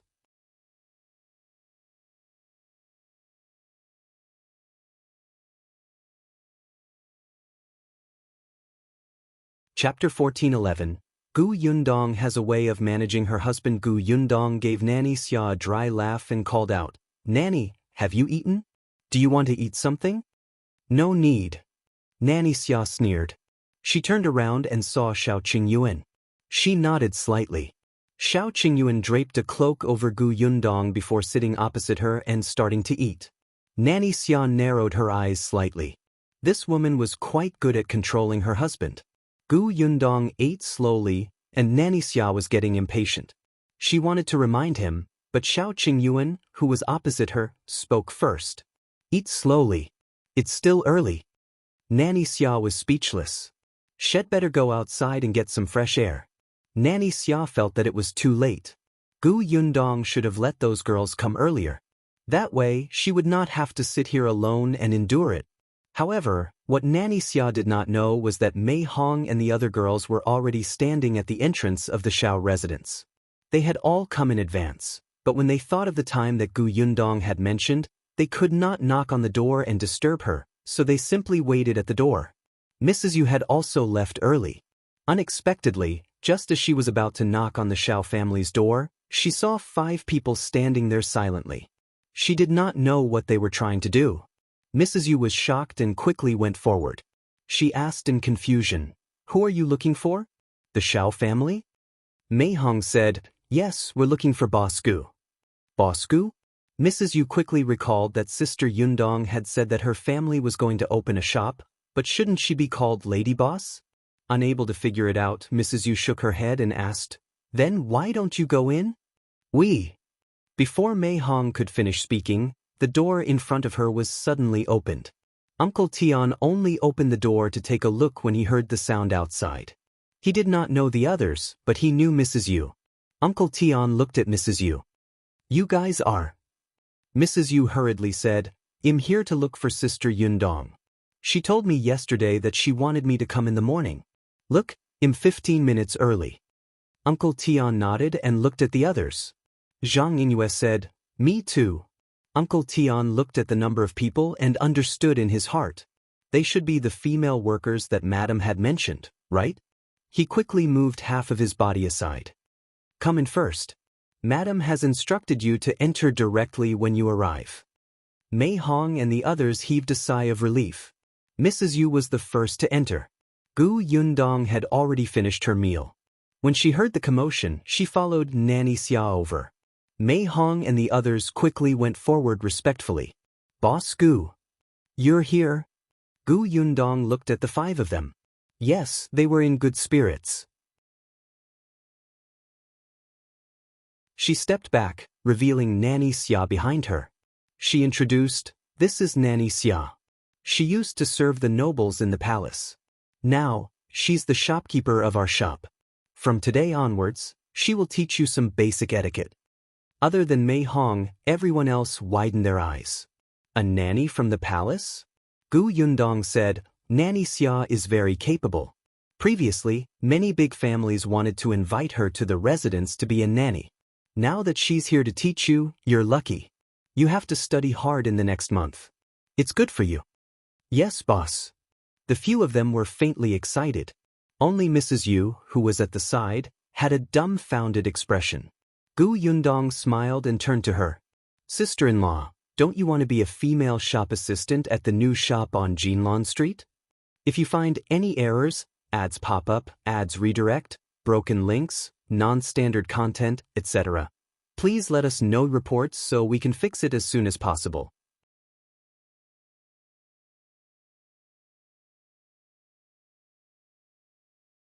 Chapter 1412. Another female worker. Mrs. Yu nodded blankly. "Yes, yes."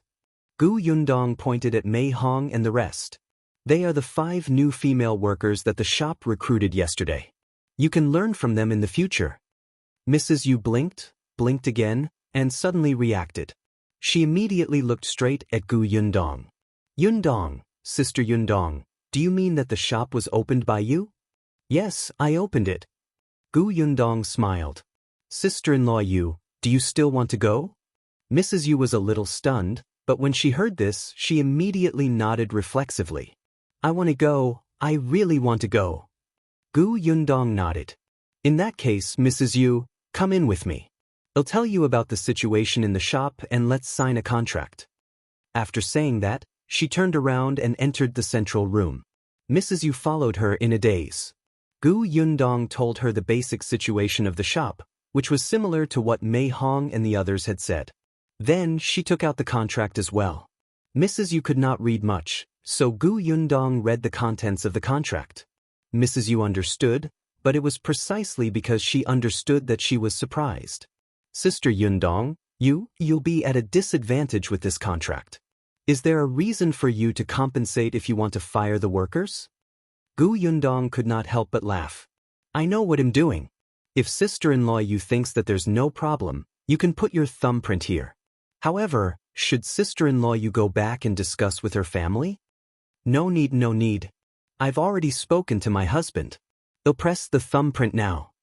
After hearing Gu Yundong's words yesterday, Mrs. Yu felt that with her introduction, she would definitely enter that shop to work. Hence, she had already spoken to her husband.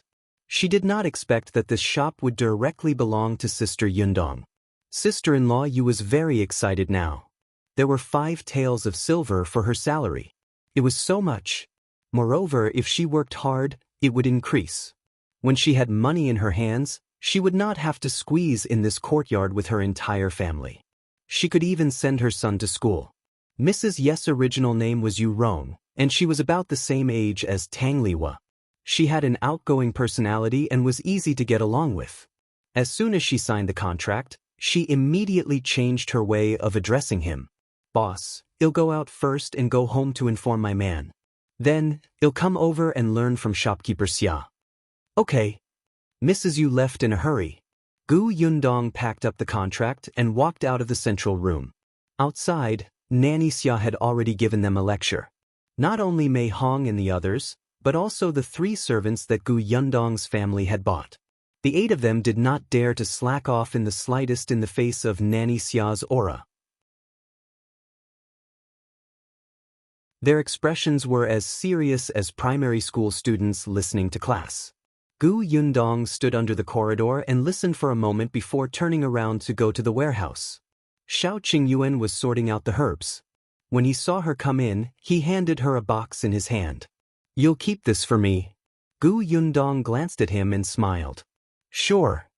She knew that the medicinal ingredients in the box should be good stuff.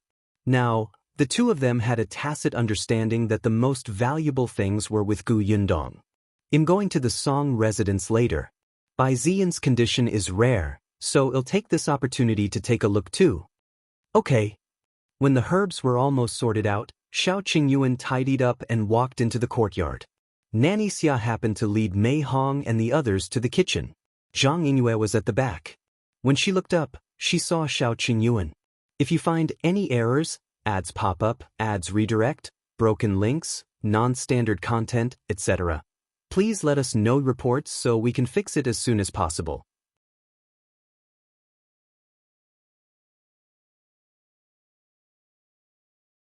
Chapter 1413. Women Need Money. Zhang Yingyue was slightly stunned and took another look. It was only when someone called out to her in front that she hurriedly followed. However, her mind was still replaying the scene just now. That person was in an intimate position with Boss Gu and was very close to him. The way he looked at Boss Gu was abnormally gentle.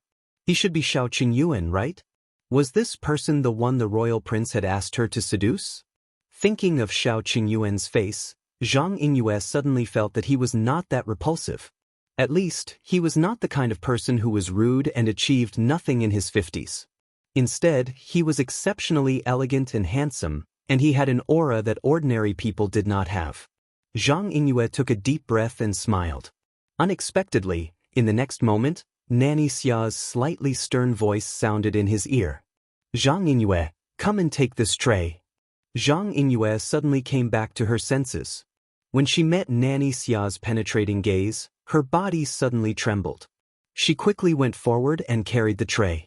Nanny Xia raised her eyelids and led everyone to a room not far away. This room was specially vacated by Gu Yundong for their lessons. At this moment, Mei Hong and the others followed Nanny Xia into the room with trays, cups, rags, water, and brooms. On the other side, Gu Yundong sent Shao Qingyuan out. Unexpectedly, just as she turned around and was about to return to the courtyard, a carriage drove over.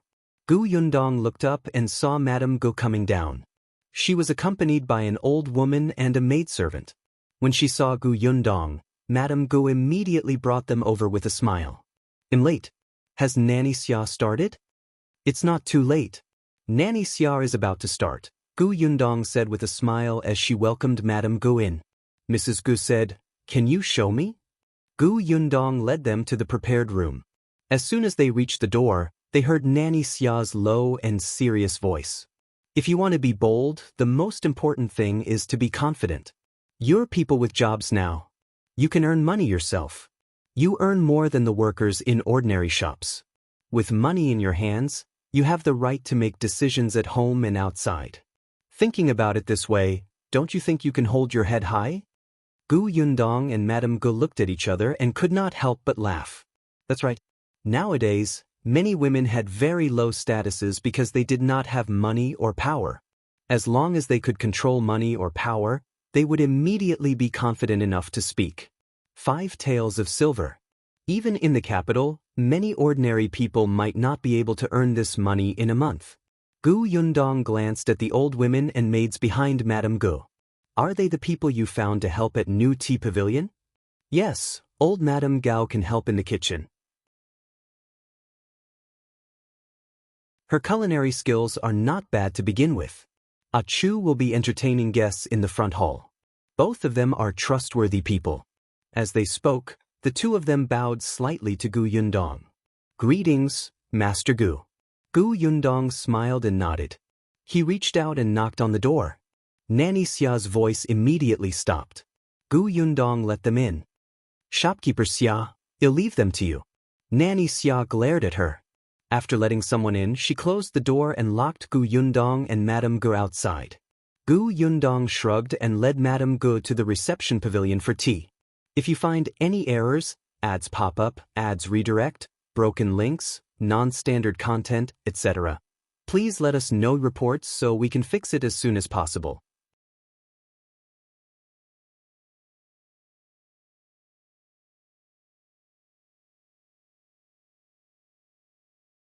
These 3 shops were completely worth Carpenter Pang's salary for more than a year.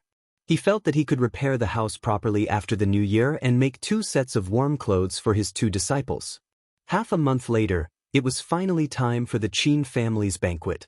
The day before the banquet, Gu Yundong went to the classroom early in the morning and said to the 11 people who were no longer the same as half a month ago, "Everyone has been following Nanny Xia for so many days. I think you should know enough. The shop hasn't opened yet, but there will be a banquet in the Qin residence tomorrow. At that time, the banquet will mainly be filled with milk tea and snacks sold by our shop to entertain the madams and young ladies attending the banquet. This is an opportunity to show the results of your half a month of training. I will bring you to the Qin residence tomorrow. I hope that everyone will perform well. If you find any errors, ads pop up, ads redirect, broken links, non-standard content, etc., please let us know reports so we can fix it as soon as possible."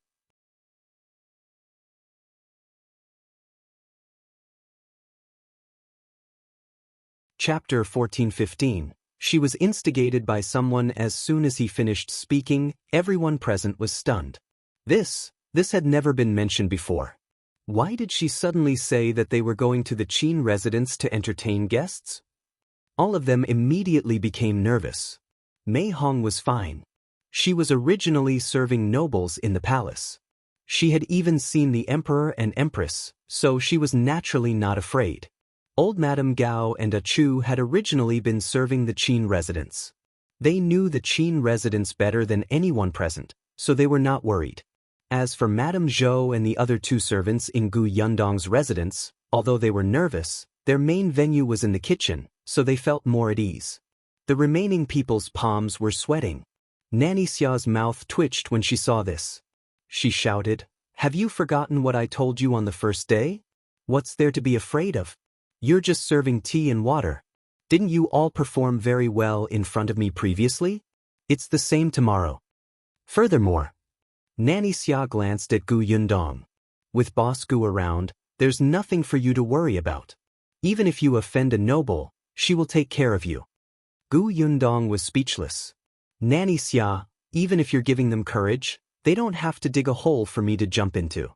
I'm just a weak, helpless, and pitiful woman. I don't dare to offend so many people."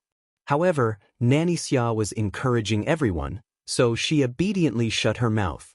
However, from the corner of his eye, she still saw a strange expression on someone's face. Zhang Yingyue. Zhang Yingyue was different from sister-in-law Yu. She had interacted with the royal prince, Yi Xilan, so she more or less knew about that class of people. She knew that with Gu Yundong's status, it was impossible for her to protect them. Therefore, she was not encouraged by Nanny Xia at all. Instead, she was even more worried and afraid because she knew Gu Yundong's identity. No, that wasn't right.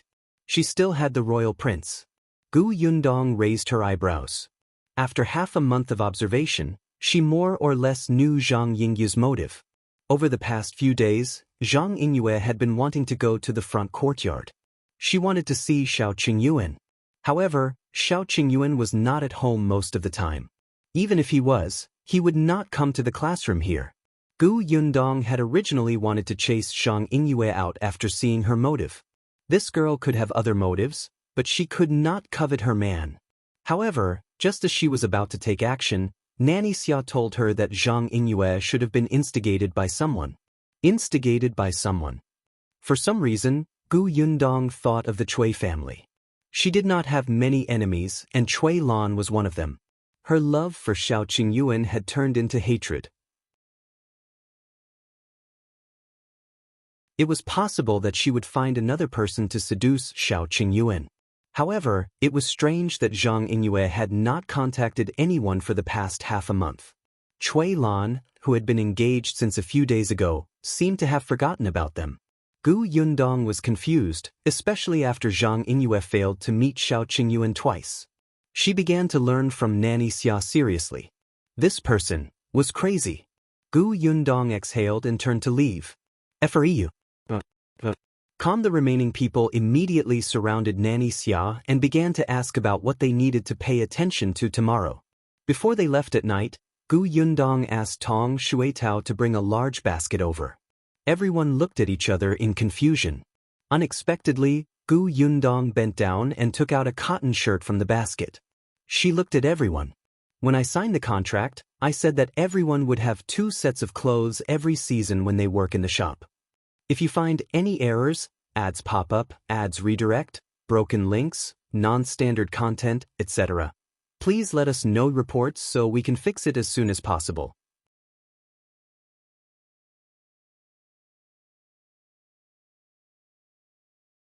Chapter 14:16. Cotton clothes. Everyone was elated when they heard this. They looked at the cotton shirt in Gu Yundong's hand in anticipation and disbelief. Initially, they thought that they would only have clothes when they officially started work. They did not expect to have them now.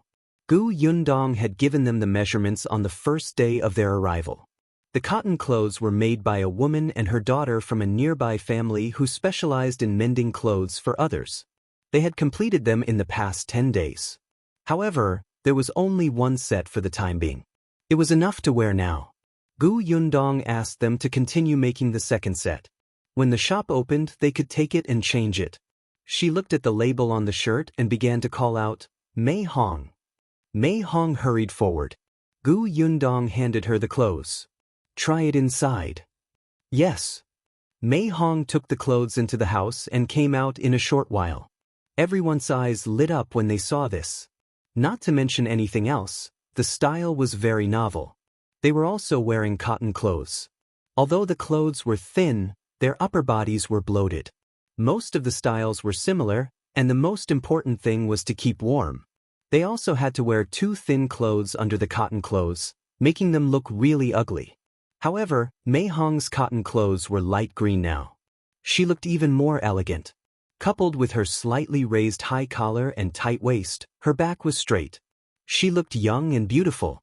The cotton clothes that Gu Yundong had given them were made according to their sizes. Nowadays, many people would deliberately make larger clothes. However, the female staff of New Tea Pavilion gave people the impression that they had to be energetic, nimble, and clean.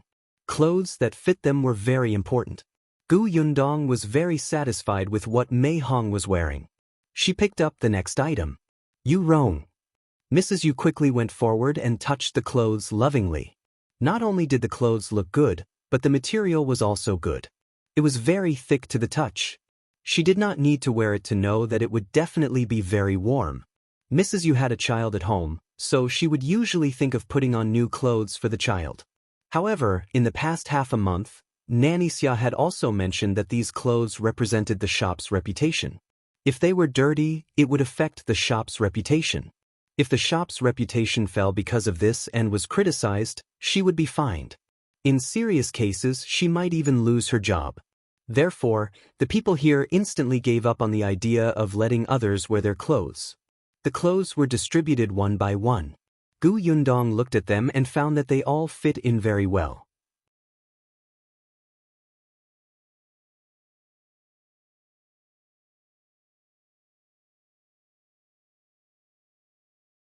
Chapter 14:17. Ding Rujun's situation. The Ding family's conditions were average, but her father had married a stepmother. Her stepmother did not treat her very well, but because Ding Rujun had embroidery skills, the money she earned from embroidery every month allowed the family to eat 2 more meals of meat. On account of the fact that she earned money, her stepmother did not abuse her. However, Ding Rujun did not have any time to rest. She had to work hard at home the entire day. She was quite smart. She did not embroider quickly to avoid raising her stepmother's appetite. Occasionally, she would even leave a few pieces of handkerchief and ask someone to help her sell them for money in the cloth shop. However, her stepmother did not like her and despised her for not earning enough. She wanted to bring her to the embroidery workshop. It was said that the embroidery workshop provided food and accommodation, and the money she earned every month was quite a lot. Ding Rujun did not want to enter the embroidery workshop. It was fine to do embroidery now, but if she did it for too long, her eyes would not work. Back then, her biological mother had damaged her eyes like this and her body had fallen ill. She did not want to repeat the same mistake. Therefore, when her stepmother brought her to the embroidery workshop, she deliberately hid her talents. The embroidery workshop did not fancy her. However, her stepmother was still unwilling to give up. When she heard that Jinlan Street was recruiting, she immediately urged Father Ding to send Ding Rujun over. Father Ding really brought her to Jinlan Street. Ding Rujun was unwilling at first and only planned to go through the motions. She thought that if her embroidery skills could not pass, others would not want her. However, when she entered, she realized that the shop was not hiring an embroidery maid, but a female shop assistant. Moreover, according to Boss Gu, the guests were all women. Ding Rujun immediately understood that she had to seize this opportunity, so she performed very well and entered the shop. Her stepmother was not happy, but when she heard that she had signed a contract and would earn 5 taels of silver every month, she reluctantly agreed. After Gu Yundong found out about this, he spoke to Ding Rujun alone. She said, "Now that your family knows that your salary is 5 taels, I think you have to hand them over. However, I've said before that if you do well in the future, they'll give you a raise in salary. When the time comes, you don't have to tell your family. I won't tell you either. Just take it." Ding Rujun was stunned for a moment when she heard that. Then, she became slightly excited. Her eyes lit up as she looked at Gu Yundong gratefully. Therefore, this time, Ding Rujun also proposed to keep the clothes in the Shao family for safekeeping.